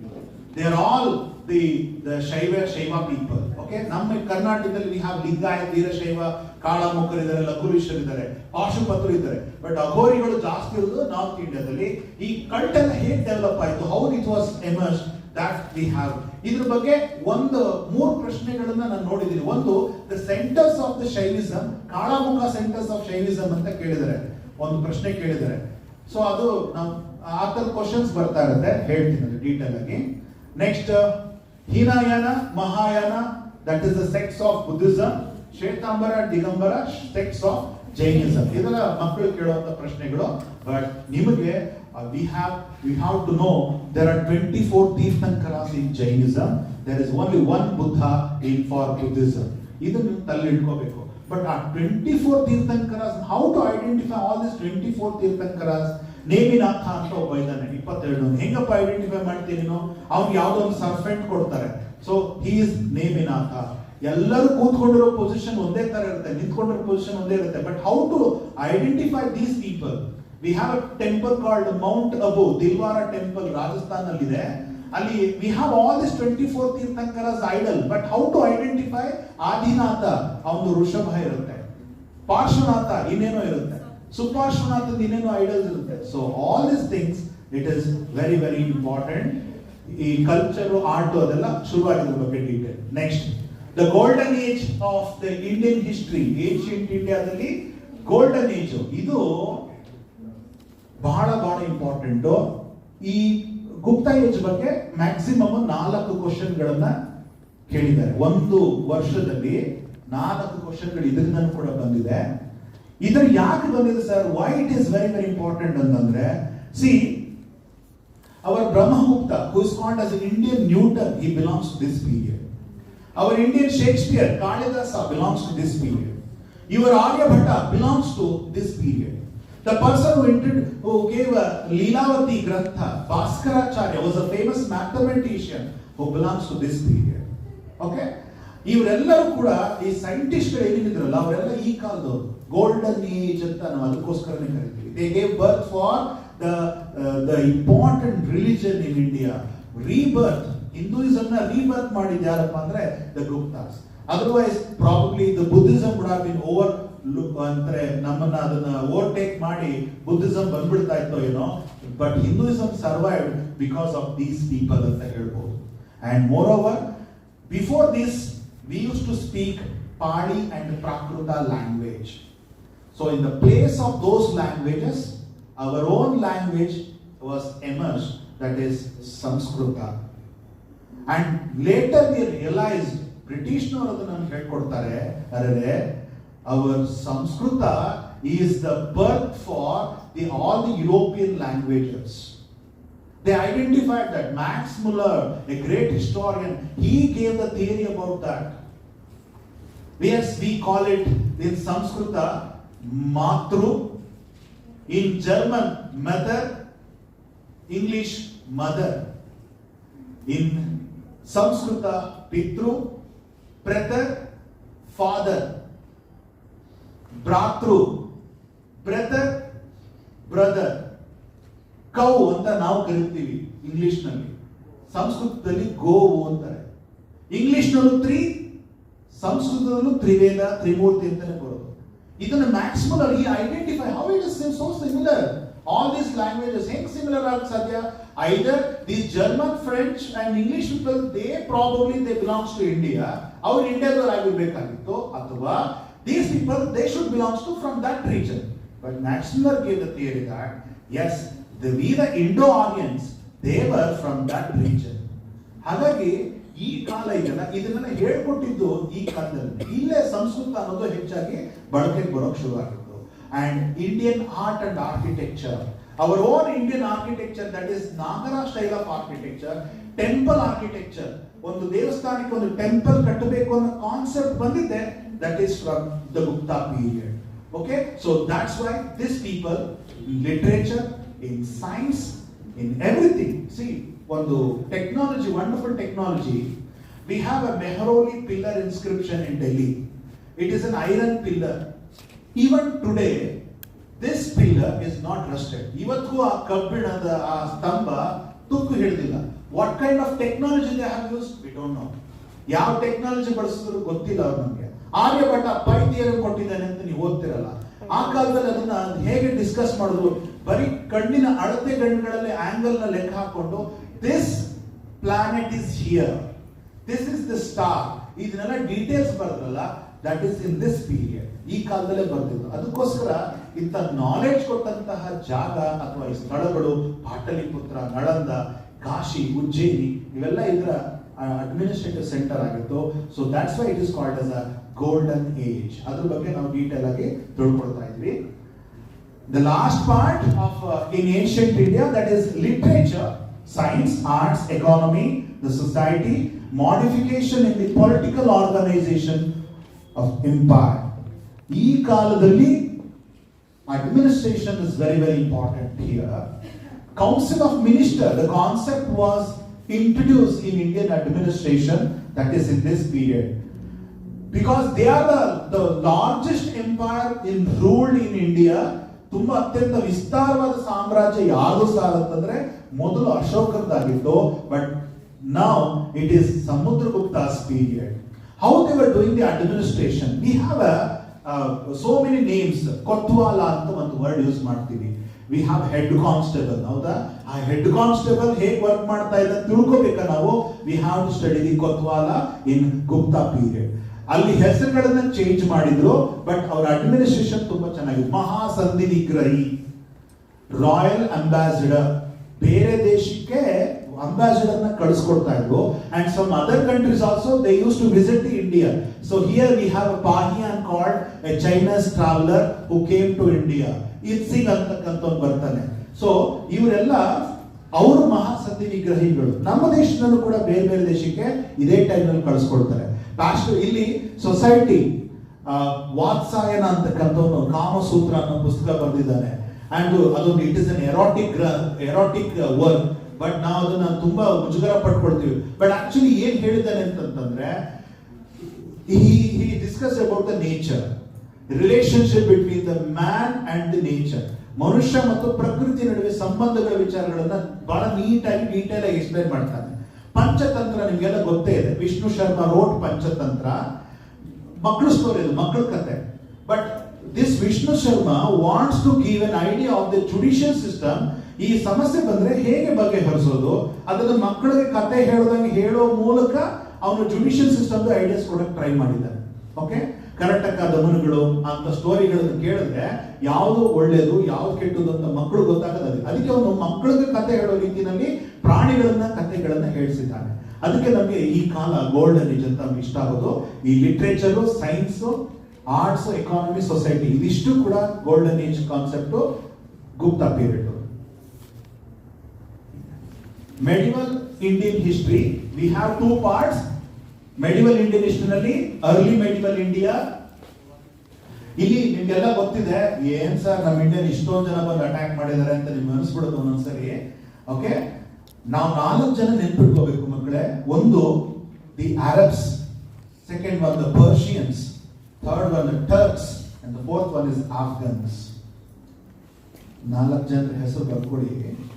ಅರಬ್ಸ್, ಅರಬ್ಬರು, ಟರ್ಕ್ಸ್, ಆಫ್ಘನ್ಸ್, ಪರ್ಷಿಯನ್. 4 people. ಈ 4 ಜನರಲ್ಲಿ ಲೂಟೆಡ್ ಪರ್ಷಿಯನ್, ಇಲ್ಲಿ ಅಡ್ಮಿನಿಸ್ಟ್ರೇಷನ್ ಮಾಡಬೇಕಾದ್ರೆ, ಆಡಳಿತ ಮಾಡಬೇಕಾದ್ರೆ we will use so many important words. ಎಷ್ಟೊಂದು ಪದಗಳನ್ನ ಬಳಸ್ತೀವಿ. ಆ ಪದಗಳು, ಆ ಪರಿಕಲ್ಪನೆಗಳೆಲ್ಲ ಬಂದಿದ್ದು that we have taken from the Persians and the Arabs. ತಾರೀಖು, ಇವತ್ತಿನ ತಾರೀಖ್ ಅರಬ್ ವರ್ಡ್. ತರಕಾರಿ ಅರಬ್ ವರ್ಡ್. ತಹಶೀಲ್ದಾರರು ಅರಬ್ ವರ್ಡ್. ದಫೇದಾರ್ ಅರಬ್ ವರ್ಡ್. ನಾವು ಏನಾದ್ರೂ ಅವ್ನಿಗೆ ಕಂದಾಯ ಅರಬ್ ವರ್ಡ್. ಎಷ್ಟು ಪದಗಳು ನಾವು ಬಳಸ್ತಾ ಇದೀವಲ್ಲ ಇವತ್ತು, ಅದಕ್ಕೆಲ್ಲ ಇದರ ಇಂಪ್ಯಾಕ್ಟ್ ಕಾರಣ. ಓಕೆನಾ? ಆಲ್ಮೋಸ್ಟ್ ಹಿಂದಿನಲ್ಲಿ 70% ಅವರೆಲ್ಲ ಪದಗಳು ಇದರಿಂದನೇ ಸೃಷ್ಟಿ ಆಗಿರೋದು, ಅರಬ್ಸ್, ಪರ್ಷಿಯನ್ಸ್ ಇಂದ. Mixture of Arab, Persian and Hindi, they gave birth for the another important language called Urdu language. Okay, ಹಾಗಾಗಿ ಇವ್ರ ಕಲ್ಚರ್ ಬಹಳ ಇದೆ. ಕಲ್ಚರಲ್ ಟ್ರೆಂಡ್ಸ್ ನೋಡಿ, ಈ ಪೀರಿಯಡ್ ಇದೆಯಲ್ಲ 750 to 1200 CE. This is the religious circumstances. In this period, there is a lot of confusion is going on in the minds of the Indians. Whether we have to accept that religion or this religion, Jainism or Buddhism, ಯಾವುದೇ ಇರಲಿಲ್ಲ ಅವಾಗ. It is only the Hinduism and Islam. ಇವೆರಡರಲ್ಲಿ ಏನ್ ಮಾಡಬೇಕು ಅಂತ. Some people were emerged who gave importance to, who showed us this is Hinduism. Hinduism ಈ ತರ ಇದೆ, ಇಷ್ಟು ಒಳ್ಳೇದಿದೆ ಅಂತ ಕೆಲವರು ಅದನ್ನು ತೋರ್ಸಕ್ಕೆ ಟ್ರೈ ಮಾಡಿದ್ರು. Some people, they impressed, they suppressed the Hinduism. They influenced on us to adopt, to accept the Islam religion. But some people, they emerged like as saints, those who took the philosophies from the Hindu religion also and also from Islam religion. ಎರಡರದ್ದು ಧರ್ಮಗಳನ್ನು ತಗೊಂಡು, ಎರಡರದ್ದು ತತ್ವಗಳನ್ನು ತಗೊಂಡು ಒಂದೇ ಅಂತ ಹೇಳೋ ಪ್ರಯತ್ನ ಮಾಡ್ತಾರೆ. That is in this period. So ಅದರಲ್ಲಿ ಹಿಂದೂ ಧರ್ಮದ ಪರವಾಗಿ 3 ಜನ ಬರ್ತಾರೆ. ಆಚಾರ್ಯ ತ್ರಯಾಸ್ ಅಂತ ನೀವು ನೆನ್ಪಿಟ್ಕೋಬೇಕು. ವಿ ಹ್ಯಾವ್ ಆಚಾರ್ಯ ತ್ರಯಾಸ್, ಶಂಕರಾಚಾರ್ಯ, ರಾಮಾನುಜಾಚಾರ್ಯ, ಮಧ್ವಾಚಾರ್ಯ, ಆಚಾರ್ಯ ತ್ರಯರು. ಹಾಗೇನೆ ಇಲ್ಲೂ ಕೂಡ in Bhakti movement we have a person called Kabir who gave one important religion, Kabir, and Guru Nanak who gave birth for Sikhism, and another Ramananda antakantaru. Okay na? Yes. So ಅವರದೇ Sufism, ಅದು ಮತ್ತೊಂದು religion ಇರಲಿ. Next 13th and 14th centuries. ತುಂಬಾ speed ಆಗಿ ಹೋಗ್ತಾ ಇಲ್ಲ ಅಂತ ಅನ್ಕೊಳ್ತೀನಿ, ನಿಧಾನಕ್ಕೆ ಎಕ್ಸ್ಪ್ಲೇನ್ ಮಾಡ್ತಾ ಇದ್ದೀನಿ. 13th and 14th centuries, the Muhammad Ghori, Muhammad Ghazni ಇಬ್ಬರು ವ್ಯಕ್ತಿಗಳು ಇನ್ವೈಟ್ ಮಾಡ್ತಾರೆ. ಫಸ್ಟ್ ಯಾರು ಬಂದ್ರು ಸರ್ ಅಂತ ನೆನ್ಪಿಟ್ಕೊಡಿ ಅಷ್ಟೇ. ಮೊಹಮ್ಮದ್ ಗಜ್ನಿ ಬಂದಿದ್ದು ಫಸ್ಟ್, ಆಮೇಲೆ Mohammed Ghori. Mohammed Ghazni how many times he invaded on India ಅಂದ್ರೆ ಯಾರಾದ್ರೂ ಚೆಕ್ ಅಂತ ಆನ್ಸರ್ ಹೇಳ್ತಾರೆ. 17 times. 17 ಬಾರಿ ದಂಡಯಾತ್ರೆ ಮಾಡಿದ್ದಾನೆ ಸರ್. ಇವ್ರೇನ್ ಕಡಲೆಪುರಿ ತಿಂತಿದ್ರ ಸರ್? 17 ಬಾರಿ ಬಂದ್ರಲ್ಲ ಅಂತಂದ್ರೆ no. Actually we were not having a proper unity among us. ನಮ್ಮಲ್ಲಿ ಅಷ್ಟೊಂದು ಒಗ್ಗಟ್ಟಿರಲಿಲ್ಲ. We have our own problems, but they utilised that. ಅದನ್ನ ಬಹಳ ಸುಲಭ ಬಳಸ್ಕೊಂಡ್ರು. And is also very good warrior. ಅವನು ಬಹಳ ಉತ್ತಮವಾದಂತಹ ವಾರಿಯರ್ ಆಗಿದ್ದ. ಹಾಗಾಗಿ ಅವನು 17 ಬಾರಿ ಅಟ್ಯಾಕ್ ಮಾಡೋದಕ್ಕೆ ಅವಕಾಶ ಸಿಕ್ತು. ಎನಿವೆ ಅವನ್ನ ನಾವು ಇಲ್ಲಿ ಸಿಲೆಬಸ್ ನಲ್ಲಿ ಇಟ್ಟಿಲ್ಲ ಅದನ್ನು. ಓಕೆ, UPSC ಸಿಲೆಬಸ್ ಏನಿದೆ ಅದನ್ನೇ ನಮ್ಗೆ ತೋರಿಸ್ತಾರೆ. But we have a Ghori invasion because the impact of the Mohammed Ghori is huge on us. ಅವನ ಆಕ್ರಮಣ ನಮ್ಮಲ್ಲಿ ಬಹಳ ಆಗಿದೆ. Social impact, religious and education impact. You might have you know the concept called the Zohar system in Padmavat movie. They have showed a concept, Zohar system, community suicide. ಅವಳು ಯಾರು heroine ಗೊತ್ತಿಲ್ಲ ನನಗೆ. ದೀಪಿಕಾ ಪಡುಕೋಣೆ ಸುಮಾರು ಜನರ ಜೊತೆನಲ್ಲಿ suicide ಮಾಡ್ಕೊಳ್ತಾಳಲ್ಲ. that concept that was emerged because of the Gorian invasions. They used to attack on us, on India, because of so many reasons. ಅದರಲ್ಲಿ 3 ಮುಖ್ಯ ಕಾರಣ ತಗೊಳ್ತೀವಿ. ಯಾಕೆ ಆಫ್ಘನ್ಸ್, ಟರ್ಕ್ಸ್, ಅರಬ್ಸ್ ಅಟ್ಯಾಕ್ ಮಾಡ್ತಾ ಇದ್ರಪ್ಪ ಇಂಡಿಯಾ ಮೇಲೆ ಅಂತಂದ್ರೆ, one is for the Indian wealth, ಎರಡನೇದು Indian woman, ಮೂರನೇದು ದಾರುಲ್ ಇಸ್ಲಾಂ. Means they want to convert this land as a Islam land. But ಈ ಮಧ್ಯದಿದೆಯಲ್ಲ ವುಮನ್, ಇದು ಯಾಕೆ ಅಂತಂದ್ರೆ ಇಟ್ ಇಸ್ ನಾಟ್ ವೇರಿ, ಏನೋ ರೀಸನ್ಸ್ ಇಲ್ಲ. ಅಲ್ಲಿ ಅವ್ರಿಗೆ ಫರ್ಟಿಲಿಟಿ ರೇಟ್ ಬಹಳ ಕಡಿಮೆ. ಹುಟ್ಟದ ಮಕ್ಕಳೆಲ್ಲ ಸತ್ತೋಗ್ತಾ ಇರ್ತಾರೆ. ಆ ಜಾಗ ಇರೋದೇ ಹಾಗೆ. ಅದಕ್ಕೆ ಏನ್ ಮಾಡ್ತಾರೆ, they use to take the Indian woman. ಅದರಲ್ಲೂ ಅವ್ರು ಇನ್ನೊಂದೇನು ಆಶ್ಚರ್ಯ ಅಂತಂದ್ರೆ, they have studied the Gujarat and Rajasthan region ನಲ್ಲಿ ಏನು ಹೆಣ್ಮಕ್ಳಿದಾರಲ್ಲ, they are the most beautiful women compared to all other provinces of the India ಅಂತ ಗೊತ್ತಿತ್ತು. That's why they used to come and attack on these region. ಅವ್ರನ್ನ ಕರ್ಕೊಂಡು ಹೋಗ್ತಾ ಇದ್ರು.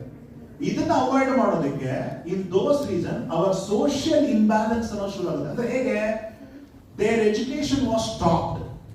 ಹೆಣ್ಮಕ್ಳು ಹುಟ್ಟಿಬಿಟ್ರೆ ಅಯ್ಯೋ it is a burden to society, family. ಹೆಣ್ಮಕ್ಳು ಹುಟ್ಬಿಟ್ರೆ ಹೆದರ್ಕೊಳ್ತಾ ಇದ್ರು, ಭಯ ಪಡ್ತಾ ಇದ್ರು. And then female infanticide was started here. ಹೆಣ್ಣುಗಳನ್ನ, ಶಿಶುಗಳನ್ನ ಹತ್ಯೆ ಮಾಡಕ್ ಶುರು ಮಾಡ್ತಾ ಇದ್ರು. That is one. ಕೆಲವರಿಗೆ ಸಾಯಿಸೋಕ್ ಮನಸ್ಸಿರ್ತಾ ಇರಲಿಲ್ಲ, ಬೆಳೆಸ್ಬಿಡ್ತಾ ಇದ್ರು. ಆಕೆ ಪ್ರೌಢಾವಸ್ಥೆಗೆ ಬರೋಕ್ಕಿಂತ ಮುಂಚೆನೆ, before the maturity, they forced them to the child marriages. ಬಾಲ್ಯ ವಿವಾಹ ಪದ್ಧತಿ ಶುರುವಾಗಿದ್ದೀವಿ. ಮದುವೆ ಮಾಡ್ಬಿಡ್ತಾ ಇದ್ರು. ಹುಡುಗ ಹೊರಗಡೆ ಓಡಾಡೋಕೆ ಅವಕಾಶ ಸಿಗ್ತಾ ಇತ್ತು, ಹುಡುಗಿರಿಗೆ ಅವಕಾಶ ಇರ್ತಾ ಇರಲಿಲ್ಲ. So she was restricted for the education, but that boy used to enjoy everything. That's why with a very young age he used to die. ಬಹಳ ಚಿಕ್ಕ ವಯಸ್ಸಿನಲ್ಲಿ ಆತ ಹೊರಗಡೆ ಅಲ್ಲಿರ್ತಿರೋದು, ಈ ತರ ಮೆಡಿಕಲ್ ಫೆಸಿಲಿಟೀಸ್ ಇರಲಿಲ್ವಲ್ಲ, ಅವ್ನು ತೀರ್ಕೊಂಡ್ಬಿಡ್ತಾ ಇದ್ದ. But now again she is a burden to society. Then she should remove ಕೇಶಮುಂಡನ ಮಾಡಿಸ್ಕೊಂಡು ಎಲ್ಲ ಬಣ್ಣಗಳನ್ನು ತೆಗೆದು, she should not participate in any activities. She used to work. ಇದು ಕಷ್ಟ ಆಗೋದಿಲ್ಲ. ಅದಕ್ಕೆ ಏನ್ ಮಾಡೋದು, they introduce another concept called ಸತಿ ಸಿಸ್ಟಮ್. ನೀನ್ ಇರಬಾರ್ದಮ್ಮ, ನಿನ್ ಗಂಡ ತೀರೋಗ್ಬಿಟ್ಟಿದ್ದಾನೆ, ಮೋಕ್ಷ ಸಿಗುತ್ತೆ, ಹೋಗು ಅಂತ ಹೇಳಿ forcibly they are forcing her to follow sati system.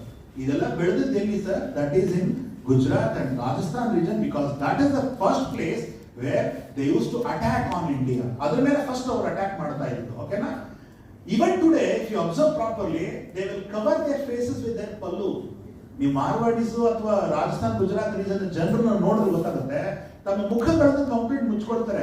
ಆವತ್ತಿನ ಗೋರಿಯನ್ ಇನ್ವೇಷನ್ಸ್ ಇವತ್ತಿಗೂ ಅದರ ಪ್ರಭಾವ ಬೀರಿದೆ ಅನ್ನೋದು ನಮಗೆ ಗೊತ್ತಾಗುತ್ತೆ.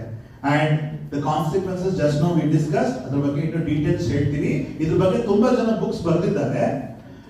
Delhi ಸುಲ್ತಾನೇಟ್ಸ್, yes, this is a very very important kingdom which is ruled in medieval India.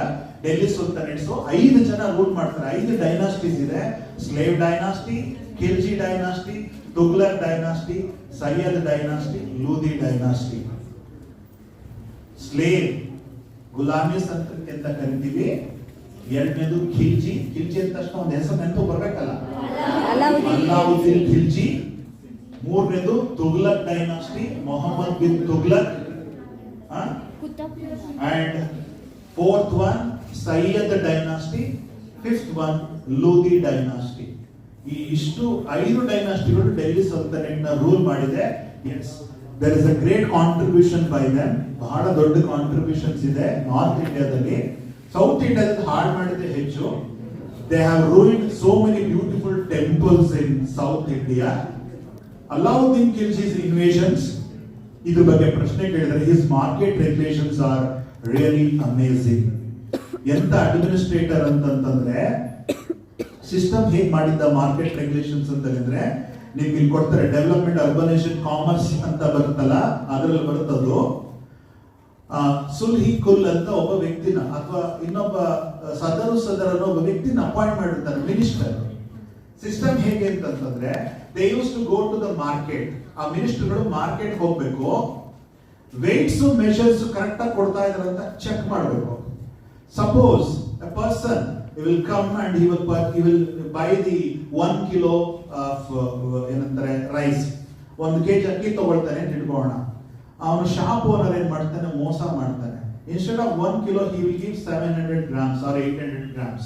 Okay, ಇವ್ರು ಹೋಗಿದ್ರಲ್ಲ ಮಿನಿಸ್ಟರ್ಸ್ಗಳು, ಅವ್ರ ಕೆಲಸನೇ ಅದು. ಅಲಾವುದ್ದೀನ್ ಖಿಲ್ಜಿ ಅಷ್ಟು ಇಟ್ಟಿದ್ದವನು ಅವೇನ್ ಮಾಡ್ತಾನೆ, ಕಳಿಸಿದವರು ವೇಟ್ಸ್ ಚೆಕ್ ಮಾಡ್ತಾರೆ. ಎಷ್ಟು ಕಡಿಮೆ ಕೊಟ್ಟಿದ್ದಾನೆ ಸರ್? 200 ಗ್ರಾಮ್ಸ್ ಕಡಿಮೆ ಕೊಟ್ಟಿದ್ದಾನೆ, 200 ಗ್ರಾಮ್ ಕಡಿಮೆ ಕೊಟ್ಟಿದ್ದಾನೆ. ಆಯ್ತು, ಹೊರಗಡೆ ಕರೀತಾರೆ ಅವನು. ನಮ್ಮಲ್ಲಿ ಇವತ್ತು ಗ್ರಾಹಕ ಜಾಗರಣ ಆಯೋಗ ಎಷ್ಟೊಂದೆಲ್ಲ ಇದೆ, ಜಾಗೋ ಜಾಗೋ ಜಾಗೋ ಅಂತ ಹೇಳ್ತಿರ್ತಾರೆ. ಆ ಕೇಸ್ ರೆಡಿ ಆಗಬೇಕು ಅಂದ್ರೆ 3 ತಿಂಗಳು 4 ತಿಂಗಳು ಕಾಯ್ಬೇಕು. ಅಲ್ಲಿ ಸ್ಪಾಟ್ ಪನಿಷ್ಮೆಂಟ್ ಏನು, ಎಷ್ಟಪ್ಪ ಕೆಜಿ ಕಡಿಮೆ ಆಗಿದೆ ಸರ್? 200 ಗ್ರಾಮ್ಸ್ ಕಡಿಮೆ ಹಾಕಿದ್ದಾನೆ ಸರ್. ಅವನು 200 ಗ್ರಾಮ್ಸ್ ಫ್ಲೆಶ್ ನ ಅವನ ಬಾಡಿಗೆ ತೆಗಿತಾರೆ ಸ್ಪಾಟ್ ಅಲ್ಲಿ. Okay, so when the punishment was so harsh, this was introduced by the Alauddin Khilji, ಎಲ್ಲೂ ಕೂಡ ಮೋಸ ಅಂತಕ್ಕಂಥದ್ದು ಆಗ್ತಾ ಇರಲಿಲ್ಲ. And he prohibited the liquor in his empire. Liquor prohibit ಮಾಡ್ಬಿಡ್ತಾನೆ, ಪಾನ್ ಅಗಿಬಾರ್ದು, ಪಾನ್ ಚೂ ಮಾಡಬಾರ್ದು, ಕೆಲವೊಂದು rules and regulations, some of the important market regulations, and he made it compulsory. This is India. In India today we are following this. See, all the military people who are appointed for the Indian military forces, they have their own markets. ನಮ್ಮ ಭಾರತದಲ್ಲಿ ಮಿಲಿಟರಿನಲ್ಲಿ work ಮಾಡ್ತಾ ಇದಾರಲ್ಲ, ಅವರಿಗೆ ಅದು separate markets ಇದೆ. ಅಲ್ಲಿ some of the commodities they will get for very very lesser prices. ಈ concept ಯಾವುದು ಸರ್ ಅಂದ್ರೆ, this is by the Alauddin Khilji. He open the market for only for the military people. ಅವ್ರದೇ ಮಿಲಿಟರಿ ಪೀಪಲ್ಗೆ, military ಅವರಿಗೆ ಕಡಿಮೆ rate ನಲ್ಲಿ market ಮಾಡ್ತಾರೆ, ಯಾಕಂದ್ರೆ ಕರಪ್ಷನ್ ಆಗಬಾರ್ದು ಅನ್ನೋ ಕಾರಣಕ್ಕೋಸ್ಕರ. ಓಕೆನಾ? So there are so many things about Alauddin Khilji's invasions, administration, agrarian economic measures ತುಂಬಾ ಇದೆ, ಹೇಳ್ತೀನಿ. Mohammad bin Tughlaq innovations, token currency system, he made mistakes and people misused that. Tughlaq ಸರಿಲ್ಲ, ಮ್ಯಾಡ್ ರೂಲರ್ ಅಂತ ಕರೆದ್ರು, but actually is called as a mixture of opposites. ಅಂತದ್ದು ಏನ್ ಮಾಹಿತಿ ಅನ್ನೋದ್ರ ಬಗ್ಗೆ ಕ್ವಶನ್ಸ್ ಬರುತ್ತೆ. Firoz Shah Tughlaq was the greatest ruler. Tughlaq dynasty great ruler Mohammad bin Tughlaq ಅಲ್ಲ, Firoz Shah Tughlaq. Okay, yes. So that is decline of the Delhi sultanate. ನಾವು ಓದೋದೇ ಇವರಿಬ್ಬರ ಬಗ್ಗೆ, ಒಂದು Khilji dynasty, another one is Tughlaq dynasty. Sayyid dynasty ಬಗ್ಗೆ ಏನು ಬರೋಲ್ಲ, ಲೋಧಿ ಡೈನಾಸ್ಟಿ ಬಗ್ಗೆ ಏನು ಬರೋಲ್ಲ, ತಲೆ ಕೆಡಿಸ್ಕೊಳ್ಳೋಕೆ ಹೋಗಬೇಡಿ. And Hinduism and Islam, both these two religion went together, ಎರಡು ಒಟ್ಟೊಟ್ಟಿಗೆ ಹೋದಂತ ಕಾಲ ಇದು. Kabir ke Dohe, you might of Hindi students ಓದಿರ್ತೀರಾ. ಆ ಕಬೀರ್ ಇದ್ದಂತಹ ಕಾಲ ಇದು, ರಮಾನಂದ್ರ ಇದ್ದಂತಹ ಕಾಲ ಇದು, ಚೈತನ್ಯ ಮಹಾಪ್ರಭುಗಳಿದ್ದಂತಹ ಕಾಲ ಇದು, ಗುರುನಾನಕ್ ಕಾಲ ಇದು. ಹಾಗಾಗಿ ಹಿಂದೂಯಿಸಂ ಇಸ್ಲಾಂ ಎರಡೂ ಕೂಡ ಒಟ್ಟಿಗೆ ಹೋಗೋಕೆ ಶುರು ಆಯಿತು. Literature, yes, literature, art and architecture. We have Qutub Minar. Qutub ಮಿನಾರ್ನ ಬಹಳ ದೊಡ್ಡದಾದಂತ ಒಂದು ಕಟ್ಟಡ, ಅದು world heritage site. This minarets concept was introduced in India. Minarets ಅನ್ನೋ ಪರಿಕಲ್ಪನೆ ಬಂದಿದ್ದೆ ಈ ಡೆಲ್ಲಿ ಸುಲ್ತಾನೇಟ್ ಇಂದ. ಇನ್ನೊಂದು 10 ಮಿನಿಟ್ಸ್ ತಗೊಳ್ತೀನಿ ಅಷ್ಟೇ ನಾನು. ಓಕೆ, ಕ್ಲಾಸ್ ಹೋಗೋಕೆ ನಿಮಗೆ ಟೈಮ್ ಇದೆ, ಒಂದ್ 2 ನಿಮಿಷ ನಾನು ಮುಗಿಸ್ತೇನೆ. Next, the 15th and early 16th century key provincial dynasties. Yes, we are discussing about our Karnataka, Vijayanagara Empire. This Karnataka-dalli Vijayanagara Empire is called as the golden age of the Karnataka history. ನಾವು ಕರ್ನಾಟಕದಲ್ಲಿ ಓದೋದಿಲ್ಲ ಇದನ್ನ. ನಾನು ಡೆಲ್ಲಿ ಯೂನಿವರ್ಸಿಟಿನಲ್ಲಿ ಅಲ್ಲೊಂದು syllabus ನೋಡಿದಾಗ Vijayanagara empire 3 chapter ಇದೆ. ಅಂದ್ರೆ south ಇಂಡಿಯಾದಲ್ಲಿ, north ಇಂಡಿಯಾದ ಸೌತ್ ಇಂಡಿಯಾದ ಏನು ಓದ್ತಾರೆ ಸರ್ ಅಂದ್ರೆ ಓದೋದು ಎರಡೇ, ಒಂದು ಚೋಳಾಸು, ಇನ್ನೊಂದು ವಿಜಯನಗರ ಎಂಪೈರ್. ಅಂದ್ರೆ ಉಳಿದ ಡೈನಾಸ್ಟಿ ಇಂಪಾರ್ಟೆಂಟ್ ಅಲ್ವಾ ಸರ್? ಅಲ್ಲ ಅಂತಲ್ಲ, ಅವ್ರಿಗಷ್ಟು ಅದ್ರ ವ್ಯಾಲ್ಯೂ ಗೊತ್ತಿಲ್ಲ. Okay, so here Vijayanagara empire is very very important. There at that time the first stage of Mughal empire ಕೂಡ ಅದೇ ಟೈಮ್ ಅಲ್ಲಿ ಶುರು ಆಯ್ತು. ಮುಘಲ್ ಅಂದ ತಕ್ಷಣ ತುಂಬಾ ಜನ ರೂಲರ್ಸ್ ನೆನ್ಪಿಟ್ಕೊಳ್ಳೋ ಅವಶ್ಯಕತೆ ಇಲ್ಲ. we have only 6 rulers: Babur, Humayun, Akbar, Jahangir, Shah Jahan, Aurangzeb. 6 ಜನ ರೂಲರ್ಸ್ ಇರೋದು. the Mughal empire, Akbar's contribution is huge. ಬಹಳ ದೊಡ್ಡ ಕಾಂಟ್ರಿಬ್ಯೂಷನ್ ಇದೆ for art and architecture, for literature. ತುಂಬಾ ಕಾಂಟ್ರಿಬ್ಯೂಷನ್ಸ್ ನ ಕೊಟ್ಟಿದ್ದಾರೆ. ಅಂಡ್ ಇಸ್ ರೆವಿನ್ಯೂ ಅಡ್ಮಿನಿಸ್ಟ್ರೇಷನ್, ತೋದರ್ಮಲ್ ಅಂತ ಒಬ್ಬ ವ್ಯಕ್ತಿ ಇರ್ತಾನೆ, ಅವನ ರೆವಿನ್ಯೂ ಅಡ್ಮಿನಿಸ್ಟ್ರೇಷನ್ ಇಸ್ ಬಹಳ ಮುಖ್ಯ ಆಗುತ್ತೆ. Shahjahan, yes, his period is called as the golden age of the Mughal empire. ನಮ್ಮ ತಾಜ್ ಮಹಲ್ ಇರಬಹುದು, ಧಾರಾ ಶಿಕೋ ಪೊಯಮ್ಸ್ ಇರಬಹುದು, ಅಥವಾ ಅವ್ರು ಇಂಟ್ರೊಡ್ಯೂಸ್ ಮಾಡಿದಂತ ಜ್ಯುವೆಲ್ ಸಿಸ್ಟಮ್ ಬಹಳ ಮುಖ್ಯವಾಗಿ, ದೇರ್ ಫುಡ್ ಅಂಡ್ ಕಸಿನ್ಸ್ ಬಹಳ ಮುಖ್ಯವಾಗಿ, ಅವರ ಪಾಯಸ, ಖೀರ್ ಅಂತ ಕರಿತೀವಲ್ಲ, that is contribution to the concept of the Mughals. Okay, ಮತ್ತೆ ನಿಮ್ಮ ಎಲ್ಲರ ಫೇವರಿಟ್ ಬಿರಿಯಾನಿ ಕಾನ್ಸೆಪ್ಟ್ ಅದೇನೆ. ಬಾದುಷಾ, ಜಾಂಗಿರಿ, ಇವೆಲ್ಲ ಇವರ ಕೊಡುಗೆಗಳು. ಇವರ ಕಾಲದಲ್ಲಿ ಇವೆಲ್ಲ jewels of the Rajput region, jewel concepts. And ಖೇತ್ರಿ ಅಂತ ಕರಿತೀವಿ, ಅದೊಂದು ವಿಶೇಷವಾದ textile industry that was developed by these people. Calligraphy, ತುಂಬಾ ಸುಂದರವಾದಂತ ಬರವಣಿಗೆ, ಅದು ಶುರುವಾಗಿದ್ದು ಇವರಿಂದ. ಓಕೆನಾ? ಈ ತರ ತುಂಬಾ ಕಾಂಟ್ರಿಬ್ಯೂಷನ್ಸ್ ಇದೆ, ಅದನ್ನ ನಾವು ಇಲ್ಲಿ ತಿಳ್ಕೊಳ್ತಾ ಇದೀವಿ. ಇವ್ರ ಕಾಲದಲ್ಲಿ so many new important cities were emerge. Agra, Fatehpur Sikri, Delhi, Jodhpur, Jaunpur, ಇಂಥ ಅನೇಕ ನಗರಗಳು ಸೃಷ್ಟಿಯಾದದ್ದು ಇವ್ರ ಕಾಲದಲ್ಲಿ. ಹಾಗಾಗಿ ಇದು ನಮಗೆ ಬಹಳ ಮುಖ್ಯ. The decline of the Mughal empire, Mughal ಸಾಮ್ರಾಜ್ಯ ಡಿಕ್ಲೈನ್ ಆಗುತ್ತೆ. Then we have a great person called Maratha ruler Shivaji. ಇದ್ರ ಬಗ್ಗೆ ನಿಮಗೆ 2 ಪ್ರಶ್ನೆಗಳು ಬರಬಹುದು. ಪೇಶ್ವಗಳು ಹೇಗೆ ರೂಲ್ ಮಾಡಿದ್ರು ಅಂತಕ್ಕಂಥದ್ದು. ಆಫ್ಘನ್ಸ್ ಈ ಟೈಮ್ ಅಲ್ಲಿ ಕೊನೆಯ ಆಕ್ರಮಣವನ್ನ ಮಾಡ್ತಾರೆ, ದಟ್ ಇಸ್ ಲಾಸ್ಟ್. ಆಮೇಲೆ ಮತ್ತೆ ಅವ್ರು ಬರಲೇ ಇಲ್ಲ. The most important components, composite culture. ಇಲ್ಲಿ ಇಸ್ಲಾಂ ಕಲ್ಚರ್, ಹಿಂದೂ ಕಲ್ಚರ್ ಮತ್ತೆ ಸಪರೇಟ್ ಆಗೋಕೆ ಶುರು ಆಯ್ತು. We have Sawai Jai Singh, an astronomer. ನೀವೆಲ್ಲ ಜಂತರ್ ಮಂತರ್ ಹೆಸರು ಕೇಳಿರ್ತೀರಾ, ನೋಡಿರ್ತೀರಾ, ತಿಳ್ಕೊಂಡಿರ್ತೀರಾ. ಸೈನ್ಸ್ ಮತ್ತು ಅಸ್ಟ್ರಾನಮಿಗೆ ಬಹಳ ದೊಡ್ಡ ಕಾಂಟ್ರಿಬ್ಯೂಷನ್ ಕೊಟ್ಟಂತ ಏಕೈಕ ದೊರೆ ಅಂತಂದ್ರೆ ಈ ವ್ಯಕ್ತಿ. ನಮ್ಮಲ್ಲಿ Karnataka architecture, Karnataka literature, we have a person called Varaha Mihira ಅಂತ ಒಬ್ಬ ಇದ್ದಾನೆ. ಆ ವರಾಹ ಮಿಹಿರ ಅವನು ಇವ್ರ ಮೇಲೆ ಇನ್ಫ್ಲೂಯೆನ್ಸ್ ಮಾಡಿದಂತ ವ್ಯಕ್ತಿ. ಈ ಸವಾಯ್ ಜೈಸಿಂಗ್, ಈ mention that Varaha ಮಿಹಿರ was a great astrologer, scientist of Karnataka and the rise of Urdu language. Okay, this is about the medieval India. Okay, and I think I will discuss about this modern India in the next session ಅಂತ ಅನ್ಕೊಳ್ತೀನಿ. Madam, ನನ್ನ time ಆಯ್ತೇನೋ ಅಂತ ಅಥವಾ ಮಾಡೋಣ? Okay, so 1 ನಿಮಿಷ. ಯಾರಾದ್ರೂ class ಹೋಗ್ಲೇಬೇಕು sir ನಾನು ಅನ್ನೋರು ಇದ್ದೀರಪ್ಪ? ತೊಂದರೆ ಇಲ್ಲ ಅಲ್ವಾ? ಮಾಡರ್ನ್ ಇಂಡಿಯಾ ಒಂದು ಹೇಳ್ಬಿಡ್ತೀನಿ syllabus. Is it okay? The modern India, that is Indian national movement, ನಿಮ್ಮ 60% ಸಿಲೆಬಸ್ ಅಂತ ಹೇಳಿದಲ್ಲ, ಅದಿರೋದೇ ಇಲ್ಲಿ. British extension, but before that the Portuguese, Dutch, French ಬಗ್ಗೆ ಓದ್ತೀವಿ. ಆಮೇಲೆ ದ ಬ್ರಿಟಿಷ್ ಎಕ್ಸ್ಟೆನ್ಷನ್ ಬಗ್ಗೆ ನಾವು ತಿಳ್ಕೊಳ್ತಾ ಇದ್ವಿ. We have so many wars. ಚಿಕ್ಕ ವಯಸ್ಸಲ್ಲಿ ಕೇಳಿರ್ತೀರ, ಬ್ಯಾಟಲ್ ಆಫ್ ಪ್ಲಾಸಿ, ಬಕ್ಸರ್ ಅಂತ. ಬಟ್ ಇಲ್ಲಿ ಬಹಳ important, not those but Carnatic wars. 3 Carnatic ಯುದ್ಧಗಳಿದೆ. There is no relation between Karnataka and Carnatic. Students ಏನೇ ಡಿಸ್ಕಷನ್ ಇದ್ರು ಆಮೇಲೆ ಮಾಡಿ, ಬೇರೆ ಆಸ್ಪಿರೆಂಟ್ಸ್ ಪ್ರಾಬ್ಲಮ್ ಆಗುತ್ತೆ. ನೀವು ಡಿಸ್ಕಷನ್ ಆಮೇಲೆ ಮಾಡಿ. I know this is very interesting. ನೀವು ಅಕ್ಕಪಕ್ಕ ಡಿಸ್ಕಷನ್ ಮಾಡಿ ಒಂದು ಡಿಸ್ಕಷನ್ ಕ್ಲಾಸ್ ಅಂತ ಇಡ್ತೇವೆ. ಈಗ ಸ್ಪೀಕರಿಗೆ ಪ್ರಾಬ್ಲಮ್ ಆಗುತ್ತೆ. ಪ್ಲೀಸ್, ಅವ್ರಿಗೆ ಪ್ರಾಬ್ಲಮ್ ಆಗಲ್ಲ, is ready, ever ready. But still you please don't discuss among yourself, because sir is multi talented.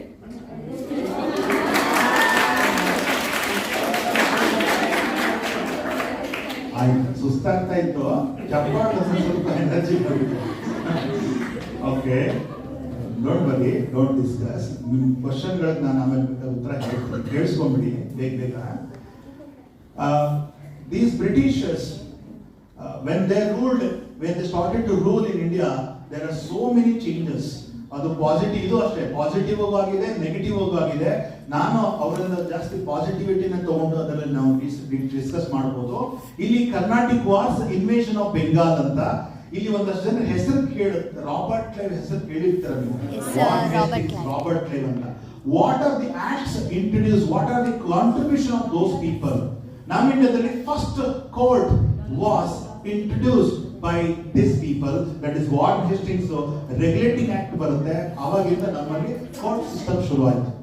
Okay, ಆ ಬಿಲ್ಡಿಂಗ್ ಕಟ್ಟಿ ಜುಡಿಷಿಯಲ್ ಪ್ಯಾನಲ್, ಜಡ್ಜ್ ಅನ್ನೋ ಕಾನ್ಸೆಪ್ಟ್ ಶುರುವಾಗಿದೆ ಈ ವ್ಯಕ್ತಿಯಿಂದ.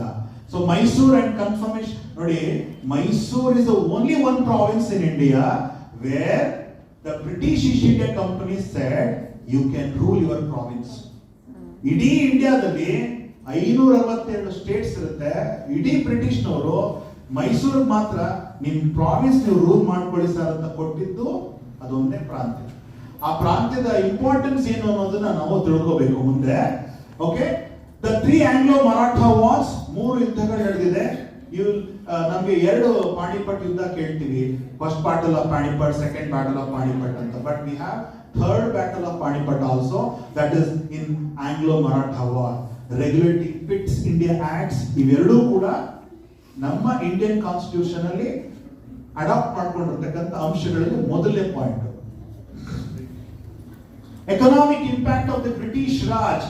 S, economic impact is commercialization of agriculture. That concept was started by them. ಇವರಿಂದಲೇ ಶುರುವಾಗಿದ್ದು. ನಮ್ಮಲ್ಲಿ so many important products is supplied, it is imported. Some of the products were imported from England to India, but so many products were exported from India to the European countries. ನಮ್ಮ ದೇಶದ ವಸ್ತುಗಳಿಗೆ value ಬಂದಿದ್ದೆ ಬ್ರಿಟಿಷ್ನವರಿಂದ ಅಂತ ಹೇಳ್ಬೋದು. ಓಕೆನಾ? ಅದರಲ್ಲಿ these people, for their sake, they gave importance for the commercial crops. ನಮ್ಮಲ್ಲಿ ಒತ್ತಾಯ ಪೂರ್ವಕವಾಗಿ ಕಮರ್ಷಿಯಲ್ ಕ್ರಾಪ್ಸ್ ನ ಬೆಳೆಸೋದಕ್ಕೆ ಶುರು ಮಾಡಿದ್ದೆ ಇವರು. ಹಾಗಾಗಿ ನಮ್ಗೆ ಅನುಕೂಲನ ಆಯ್ತು. Because of that we have industrialisation in India. ಇವರು ಬರ್ಲಿಲ್ಲ ಅಂತಂದಿದ್ರೆ ಈ ಮುಂಬೈ ಒಂದು ಹಳ್ಳಿಯಾಗಿ ಉಳ್ಕೊಂಡ್ಬಿಡ್ತಾ ಇತ್ತು. ಮೆಡ್ರಾಸ್, ಕಲ್ಕತ್ತಾ ಕೇಳೋದೇ ಇರ್ತಿರ್ಲಿಲ್ವೋ ಏನೋ. So it is because of these Britishers these cities var developed. ಈ ನಗರಗಳು ಬೆಳೆದಿರೋದು ಇವರಿಂದ ಮತ್ತು ಇವರ ಇಂಡಸ್ಟ್ರಿಯಲ್ ಕಾನ್ಸೆಪ್ಟ್ ಇಂದ ಅಂತ ಹೇಳ್ಬೋದು. The land revenue settlements, we have zamindari system, ryotwari system, mahalwari system ಅಂತ 3 ರೆವೆನ್ಯೂ ಸಿಸ್ಟಮ್ ಇಂಟ್ರೊಡ್ಯೂಸ್ ಮಾಡ್ತಾರೆ. Even today in Bengal region we have, Bengal ನಲ್ಲಿ ನಕ್ಸಲಿಸಂ ಯಾಕೆ ಸರ್ ಶುರುವಾಗಿದೆ, ಆಂಧ್ರ ಪ್ರದೇಶನಲ್ಲಿ ನಕ್ಸಲಿಸಂ ಯಾಕೆ ಸರ್ ಶುರುವಾಗಿದೆ? It is because of zamindari system. Even today it is there. ಇವತ್ತಿಗೂ ಅಲ್ಲಿ ಹಾಗೆ ಸ್ಲೇವ್ಸ್ ಇದ್ದಾರೆ, ಕಾಲ್ಗೆ ಚೈನ್ ಹಾಕಿ ಕೆಲಸ ಮಾಡಿಸ್ತಾ ಇರ್ತಾರೆ ಅಂತ ಸಿಸ್ಟಮ್ ಇದೆ. ಅದರ ಪ್ರಭಾವವನ್ನು ನಾವಿನ್ನೂ ನೋಡಬಹುದು. D industrialisation, railways, C British contribution ಅಲ್ಲಿ ನಾವು telegraph, railways, transportation, communication, press, all these and health, postal services, everything was introduced by them. ಅವರ ಅನುಕೂಲಕ್ಕೋಸ್ಕರ ಮಾಡಿಕೊಂಡಿರಬಹುದು. ಬಟ್ ಅದು ಹೇಗೆ ನೆಟ್ವರ್ಕ್ ಹೇಗೆ ಶುರು ಆಯಿತು, how they started and how we started to use it, ಅದು ನಮಗೆಲ್ಲ ಹೇಳ್ಕೊಡೋಕೆ ಶುರು ಮಾಡ್ತಾರೆ. They use to impose taxes on Indian. ಅವ್ರಿಗೆ ಇನ್ಕಮ್ ಬರ್ಬೇಕಲ್ವಾ, ಇನ್ಕಮ್ ಬರ್ಬೇಕಂತಂದ್ರೆ ಏನ್ ಮಾಡ್ತಾ ಇದ್ರು, ಟ್ಯಾಕ್ಸ್ ಕಲೆಕ್ಟ್ ಮಾಡಬೇಕು. ಹಳ್ಳಿಗಳಿಗೆ ಹೋಗಿ ಟ್ಯಾಕ್ಸ್ ಕಲೆಕ್ಟ್ ಮಾಡಬೇಕು. ಯಾರು ಹಳ್ಳಿಗೆ ಹೋಗ್ತಾ ಇದ್ದಾರೆ, ಬ್ರಿಟಿಷ್ನವ್ರು ಹೋಗ್ತಾ ಇದ್ದಾರೆ ಟ್ಯಾಕ್ಸ್ ಕಲೆಕ್ಟ್ ಮಾಡಕ್ಕೆ. That person, he don't know the our own language. ಅವನು ಗೊತ್ತಿಲ್ಲ, ಲ್ಯಾಂಗ್ವೇಜ್ ಗೊತ್ತಿರಲ್ಲ. He used to ask in English, where is the tax? ಅವನ ಲ್ಯಾಂಗ್ವೇಜ್ ಗೊತ್ತಿದ್ದವ್ರು ಏನ್ ಮಾಡಬೇಕು, ಅವನ ಕಮ್ಯುನಿಕೇಶನ್ ಪ್ರಾಬ್ಲಮ್ ಆಗ್ತದೆ. They used to beat them, they used to kill them. ಈ ಸಮಸ್ಯೆಗಳು, ಒಂದು ರಿವೋಲ್ಟ್ ಆಗ್ತಾ ಇತ್ತು, ಒಂದು ಜಗಳ ನಡೀತಾ ಇತ್ತು. ಇದನ್ನೆಲ್ಲ ಕಂಟ್ರೋಲ್ ಮಾಡೋದಕ್ಕೆ ಬ್ರಿಟಿಷ್ನವರು ಒಂದು ಐಡಿಯಾ ಬರುತ್ತೆ. ಏನ್ ಮಾಡಿದ್ರು, 2 ಭಾಷೆ ಗೊತ್ತಿರಬೇಕು. ಅವನು ಕನ್ನಡ ಮಾತಾಡ್ತಾನೆ ಹಳ್ಳಿಯವನು, ನಾನು ಇಂಗ್ಲಿಷ್ ಮಾತಾಡ್ತೀನಿ, 2 ಭಾಷೆ ಗೊತ್ತಿರೋನು ಅಪಾಯಿಂಟ್ ಮಾಡ್ಕೊಳ್ಳೋಣ ಅಂತ ಪ್ಲಾನ್ ಮಾಡ್ತಾರೆ. They introduce a concept in their administration, ದುಭಾಷಿ. ದುಭಾಷಿ ಅಂದ್ರೆ 2 ಲ್ಯಾಂಗ್ವೇಜ್ ಗೊತ್ತಿರೋನು ಅಂತ. ನೆಕ್ಸ್ಟ್ ಅವನ ಜೊತೆ ಕರ್ಕೊಂಡು ಹೋಗ್ತಾ ಇದ್ರು. They used to give the salary for them. ಅವ್ರನ್ನ ಅಪಾಯಿಂಟ್ ಮಾಡಿ ಅವ್ರಿಗೆ ಸ್ಯಾಲರಿ ಕೊಡ್ತಾ ಇದ್ರು. Ask him when he is going to pay the tax. ಅವನು ಕೇಳ್ತಾನೆ, ಯಾವಾಗಲೂ ಟ್ಯಾಕ್ಸ್ ಯಾವಾಗ ಕೊಡ್ತೀಯ ಅಂತ ಕೇಳ್ತಾರೆ ಸಾಹೇಬರು. ದಟ್ ಪರ್ಸನ್ ವಿಲ್ ಸೇ, ಸ್ವಾಮಿ ಮಳೆ ಬೆಳೆ ಆಗಿಲ್ಲ, ಏನ್ ಮಾಡೋಣ, ಇನ್ನೊಂದು 2 ತಿಂಗಳು ಬಿಟ್ಕೊಂಡು ಬರಕ್ಕೆ ಹೇಳಿ.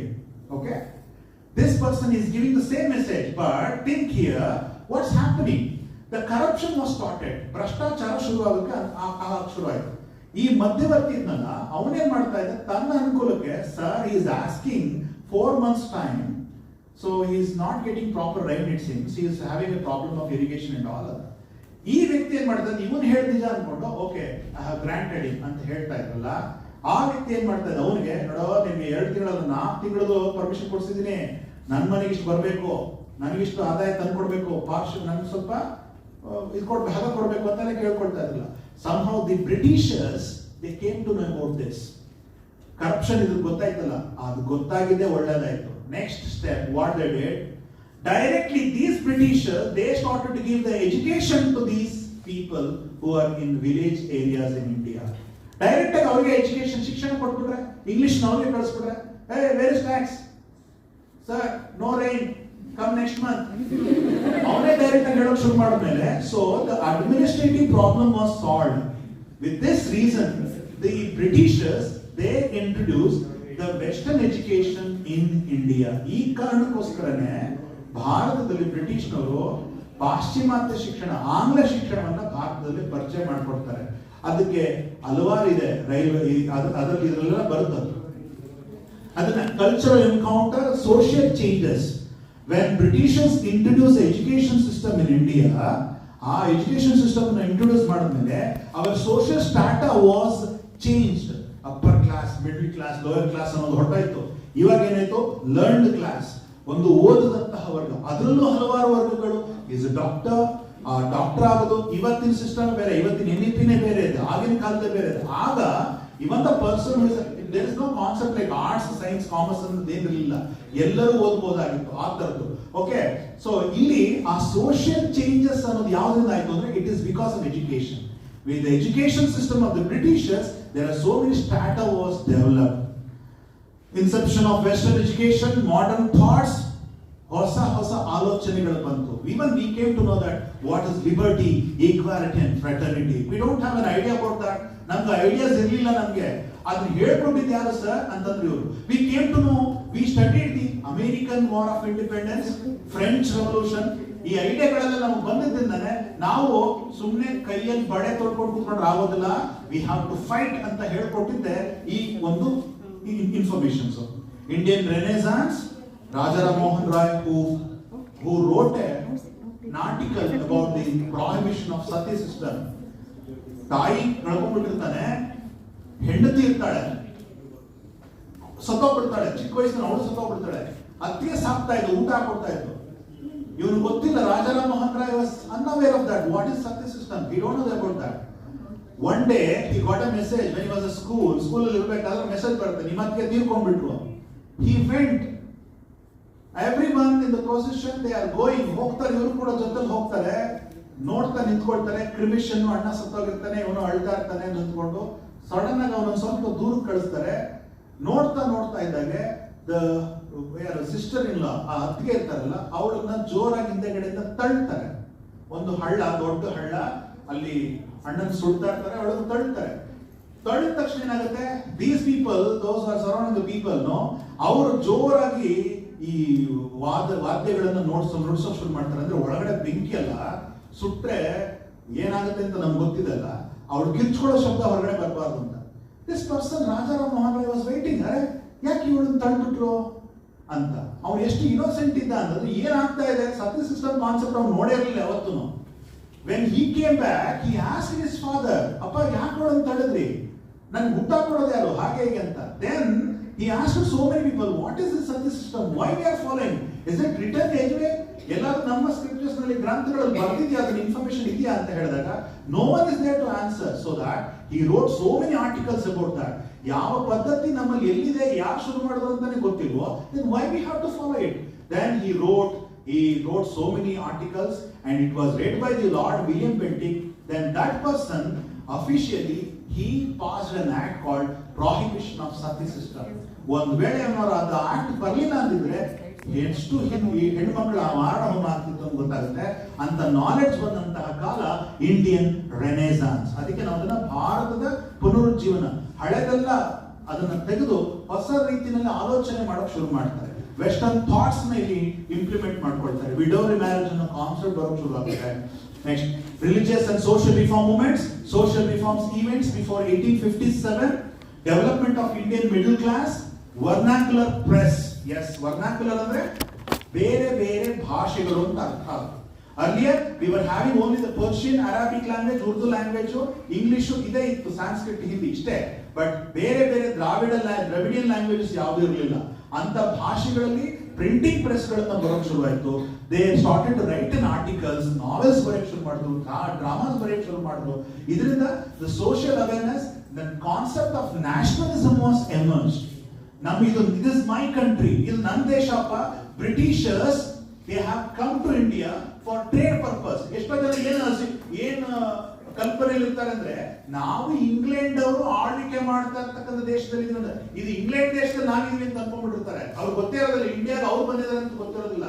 ಅಂತ ಅಂಧಕಾರದಲ್ಲಿ ಇದ್ದಂತ ಕಾಲ ಇದು. ಅವ್ರಿಗೆ ಗೊತ್ತಾಯ್ತು, yes this is our India, our land was ruled by so many our ancestors, great kingdoms have ruled here ಅನ್ನೋ ವಿಚಾರ ಗೊತ್ತಾಗಿದ್ದೆ ಈ ಟೈಮ್. ಆ ವರ್ನಾಕ್ಯುಲರ್ ಪ್ರೆಸ್ ಬರ್ತಾ ಹೋಗಿದ್ರೆ ಖಂಡಿತ ಏನು ಕೂಡ ಗೊತ್ತಾಗ್ತಾ ಇರಲಿಲ್ಲ. And rise of modern literature and Indian languages, ಅದ್ರ ಬಗ್ಗೆ ತಿಳ್ಕೋಬೇಕು. Confrontation of British rule, early uprisings, ಇದನ್ನ ಸುಮ್ಮನೆ ಹೇಳಿದ್ರೆ ಚೆನ್ನಾಗಿರಲ್ಲ ಅಂತ ಹೇಳಿ ರಿವೋಲ್ಟ್ಸ್ ನಡೆಯುತ್ತೆ, wars, battles. The 1857 revolt, the first important revolt against the British administration. ನಿಮಗೆಲ್ಲ ಗೊತ್ತೇ ಇದೆ, ಝಾನ್ಸಿ ರಾಣಿ ಲಕ್ಷ್ಮೀಬಾಯಿ ಹೆಸರು ಕೇಳಿದ್ರ, Kittur Rani Chennamma, Dalhousie, lord Cornwallis, ಈ ಹೆಸರುಗಳು ಕೇಳಿರ್ತೀರ. But why this 1857 revolt? Mangal Pandey ಯಾಕೆ ಹೋರಾಟ ಮಾಡಬೇಕಾಗಿತ್ತು? Just imagine the British how they have introduce the rules and regulations. ನೀನ್ ನನ್ನ ಮಾತು ಕೇಳಿಲ್ಲ ಅಂತಂದ್ರೆ ಅವ್ನ ಪನಿಷ್ಮೆಂಟ್ ಎಂತದ್ದು? ನಿಂತ್ಕೊಳಪ್ಪ, ಅದೆಲ್ಲ ಒಂದು ಪನಿಷ್ಮೆಂಟ್. ಹಂಗ್ ಮಾಡ್ತಾ ಇರಲಿಲ್ಲ. They have given a punishment. They should lick the boot. ಅವರ ಬೂಟ್ ನೆಕ್ಕಿ ಕ್ಲೀನ್ ಮಾಡಬೇಕಾಗಿತ್ತು. ನಾಲ್ಗೆನಲ್ಲಿ ಕಾಲಪಾನಿ ಅಂತ ಒಂದು ಪನಿಷ್ಮೆಂಟ್, ಕೊಚ್ಚೆ ನೀರನ್ನ ಕೊಡಿಸ್ತಾ ಇದ್ರು. ಈ ಬ್ಯಾರಕ್ಪುರ್ ಫೋರ್ಸ್ ಇರುತ್ತಲ್ಲ, ಮಂಗಲ್ ಪಾಂಡೆದು ಪನಿಷ್ಮೆಂಟ್ ಕೊಡ್ತಾರೆ. ಎಂತ ಪನಿಷ್ಮೆಂಟ್? ಎಲ್ಲ ನಿನ್ ಬಟ್ಟೆ ತೆಗೆದು 42 ಡಿಗ್ರಿ ಸೆಲ್ಸಿಯಸ್ ಇರುತ್ತೆ ಅಂತ ಒಂದು ಮೈದಾನದಲ್ಲಿ ಅವನು ಉರುಳಬೇಕು, ಸ್ಮಾಲ್ ಮೈದಾನ ಪೂರ್ತಿ. ಇಂಥ ಪನಿಷ್ಮೆಂಟ್ಸ್ ನ why this britishers are giving to the Indians? ಅದನ್ನ ನಾನು ಯಾಕೆ ಮಾಡಬೇಕು? There are so many reasons. 1857 uprising ಅವರಿಗೆ there are so many reasons. But ಇಂಥ ಪನಿಷ್ಮೆಂಟ್ ಇದಲ್ಲ ಬಹಳ ಹಾರ್ಶ್ ಆಗಿರ್ತಾ ಇದೆ. ಇದ್ರ ಬಗ್ಗೆ ಯೋಚನೆ ಮಾಡಿದ್ರು. ಡಾಕ್ಟ್ರಿನ್ ಆಫ್ ಲ್ಯಾಪ್ಸ್, ನಾನು ಯಾಕೆ ದತ್ತು ತಗೋಬಾರ್ದು? I want to adopt a child. ನಂಗೆ ದತ್ತು, ನನ್ನ ಸಾಮ್ರಾಜ್ಯ, ನಾನು ದತ್ತು ತಗೊಳ್ಳೋ ಅಧಿಕಾರ ಇಲ್ಲ ನನಗೆ. ಇದನ್ನ ಕ್ವಶನ್ ಮಾಡ್ತಾರೆ ಝಾನ್ಸಿ ರಾಣಿ ಲಕ್ಷ್ಮೀಬಾಯಿ, ಬೇಗಂ ಹಜರತ್ ಮಹಲ್, ಬೇರೆ ರೂಲರ್ಸ್ ಎಲ್ಲ. ಸಬ್ಸಿಡಿಯರಿ ಅಲಯನ್ಸ್ ಸಿಸ್ಟಮ್ ಅದು ಎಂತ ದೊಡ್ಡ ಪ್ರಾಬ್ಲಮ್ ಇತ್ತು ಅಂತಂದ್ರೆ, ಯಾರೋ ಒಬ್ಬ ಬ್ರಿಟಿಷ್ ನವ್ನು ಬರ್ತಾನೆ, ಅವನು ನನ್ನ ಮನೆ ನಾನು ಬಿಟ್ಕೊಡ್ಬೇಕು, ಅವನು ನನ್ನ ಪ್ಯಾಲೇಸ್ ಕಟ್ಸ್ಕೊಡ್ಬೇಕು. I have to give the salary to them. ಅವನೊಬ್ಬರೇನ, ಅವನು ಬರೋ ಜೊತೆ ಬರತಕ್ಕಂಥ ಸೋಲ್ಜರ್ಸ್ ಎಲ್ಲ ನಾನೇ ನೋಡ್ಕೋಬೇಕು. ಇದನ್ನ ಯಾರು ಹೇಳಬಾರ? ನನ್ನ ಮಕ್ಕಳೇ ಊಟ ಇಲ್ಲದೆ ಸಾಯ್ತಾ ಇದ್ದಾರೆ. Why I should take care of all this British army?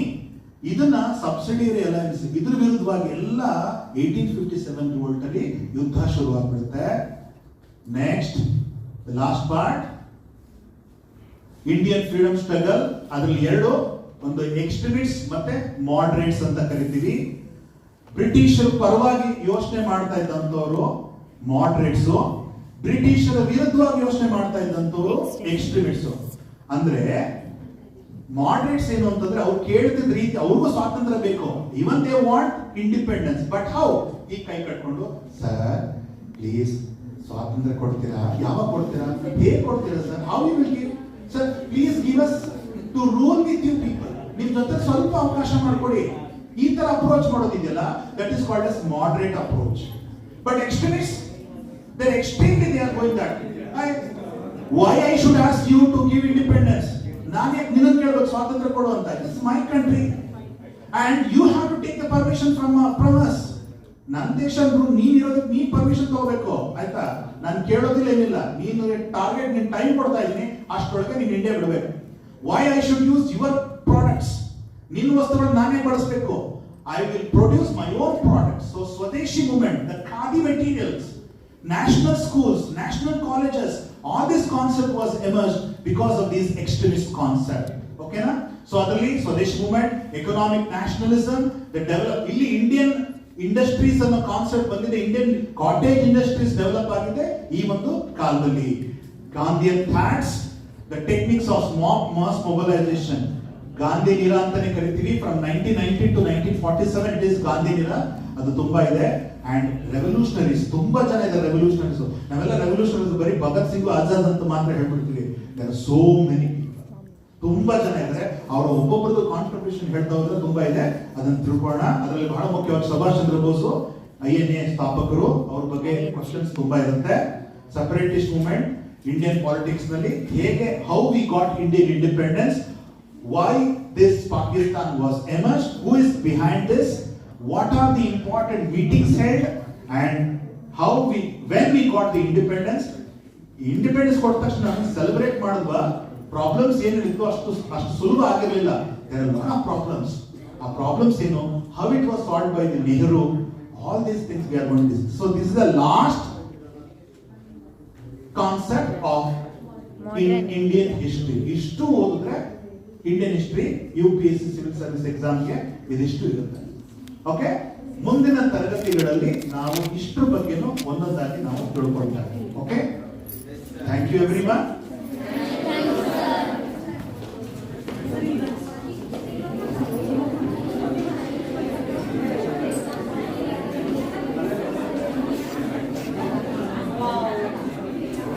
Wow, what a great information, no, today sir has given us, and it was really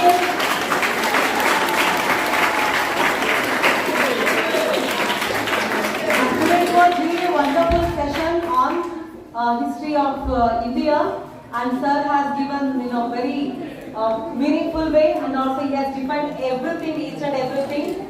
May I have a big round of standing ovation with a big round of applause. May I have please.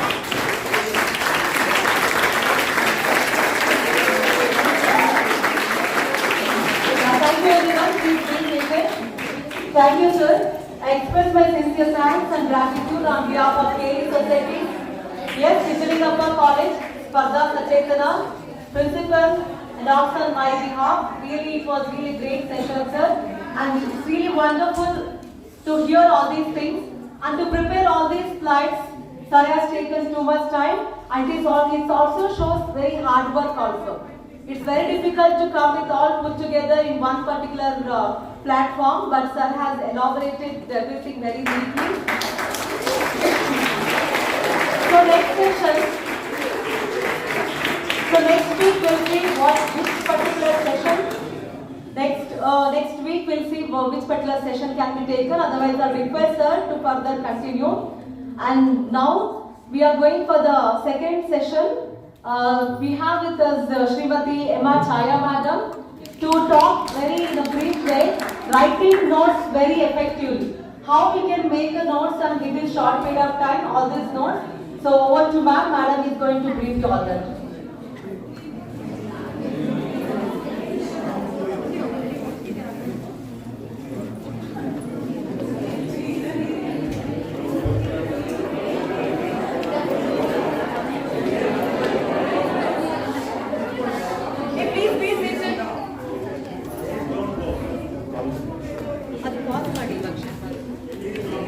Highly popular book which will be sold highest in the entire world.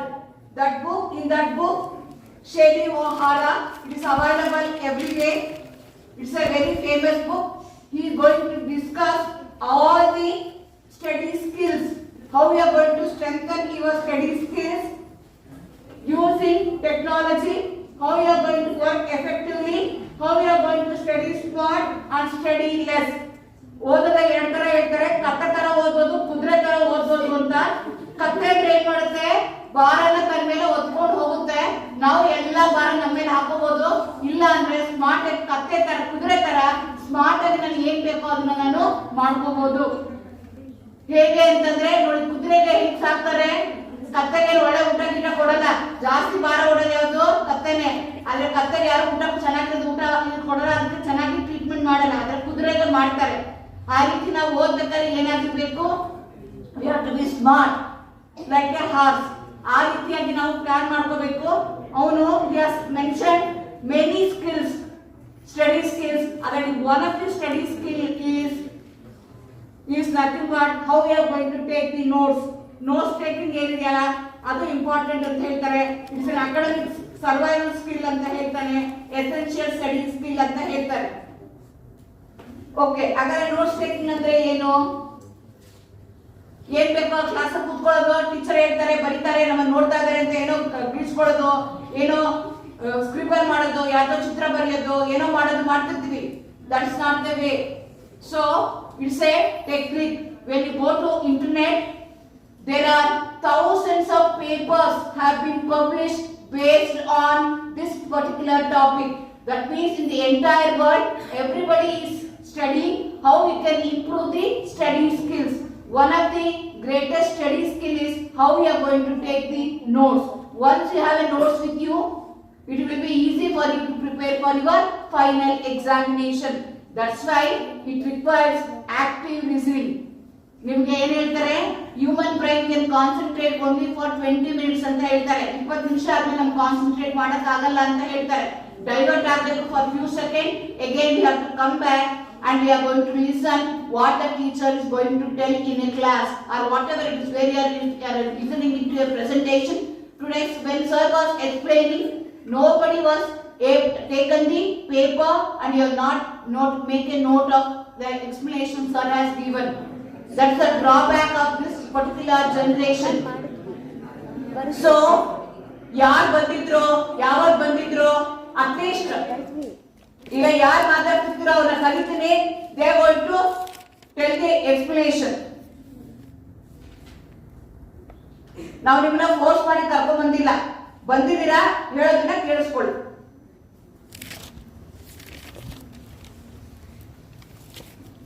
So taking notes help you to improve understanding, converting the difficult ideas into your own words. Then prepare for writing filler, better concentrated argument in your answer. Focus, time efficient in your examination revision period. So only thing is you are going to focus in a class. ಯಾವಾಗ focus ಮಾಡ್ತಿರಲ್ಲ ಅವಾಗಷ್ಟೇ ನಿಮಗೆ ಮಾಡ್ಕೊಳ್ಳೋಕೆ ಸಾಧ್ಯ ಆಗುತ್ತೆ. So it going to involve, it is very important, reduces the workload. ನಾನು ಹೇಳ್ದಂಗೆ ನೀವು ನೀಟಾಗಿ ಕ್ಲಾಸ್ ಅಲ್ಲಿ ಅವತ್ತಿನ ಪಾಠದ್ದು ನೀಟಾಗಿ ನೋಟ್ಸ್ ನೀವು ಬರ್ಕೊಂಡ್ಬಿಟ್ರೆ ಫೈನಲ್ ಎಕ್ಸಾಮ್ ಅಲ್ಲಿ ನಿಮಗೆ ಅಷ್ಟು ಸ್ಟ್ರೆಸ್ ಇರೋದಿಲ್ಲ. ಈಸಿಯಾಗಿ ನೀವು ಏನ್ ಮಾಡ್ಕೋಬಹುದು, ಆ ಎಕ್ಸಾಮ್ ಹಿಂದಿನ ಜಸ್ಟ್ ತಿರುವಾಕದ ನಿಮ್ಗೆ ಆ ಸಬ್ಜೆಕ್ಟ್ ಅರ್ಥ ಆಗ್ಬಿಡುತ್ತೆ. ಹಾಗಾಗಿ ಲೋಡ್ ಕಡಿಮೆ ಮಾಡ್ಕೋಬೇಕು ಅಂದ್ರೆ ಎಫೆಕ್ಟಿವ್ ಆಗಿ ನೋಟ್ಸ್ ನ ನೀವು ತಗೋಬೇಕಾಗುತ್ತೆ. So actually there are two important tasks you are going to make while taking the notes. One is effective listening. Usually ನಾವೇನ್ ಮಾಡ್ತೀವಿ, ಪಕ್ಕದಲ್ಲಿ ಏನೋ ಮಾತಾಡ್ತಿರ್ತಾರೆ, ಅಲ್ಲೇನೋ ಮಾಡ್ತಿರ್ತಾರೆ, we are going to concentrate. ಫಿಸಿಕಲಿನೂ ನಾವು ಅಲರ್ಟ್ ಆಗಿರಲ್ಲ, ಮೆಂಟಲಿನೂ ನಾವು ಅಲರ್ಟ್ ಆಗಿರಲ್ಲ. ಹೇಗೆ ಅಂದ್ರೆ whatever the words come out of the speaker or the teacher, immediately ಅದನ್ನ ಗ್ರಾಬ್ ಮಾಡ್ಕೋಬೇಕು. ಅಟ್ಲೀಸ್ಟ್ ಆ terms you are going to write down.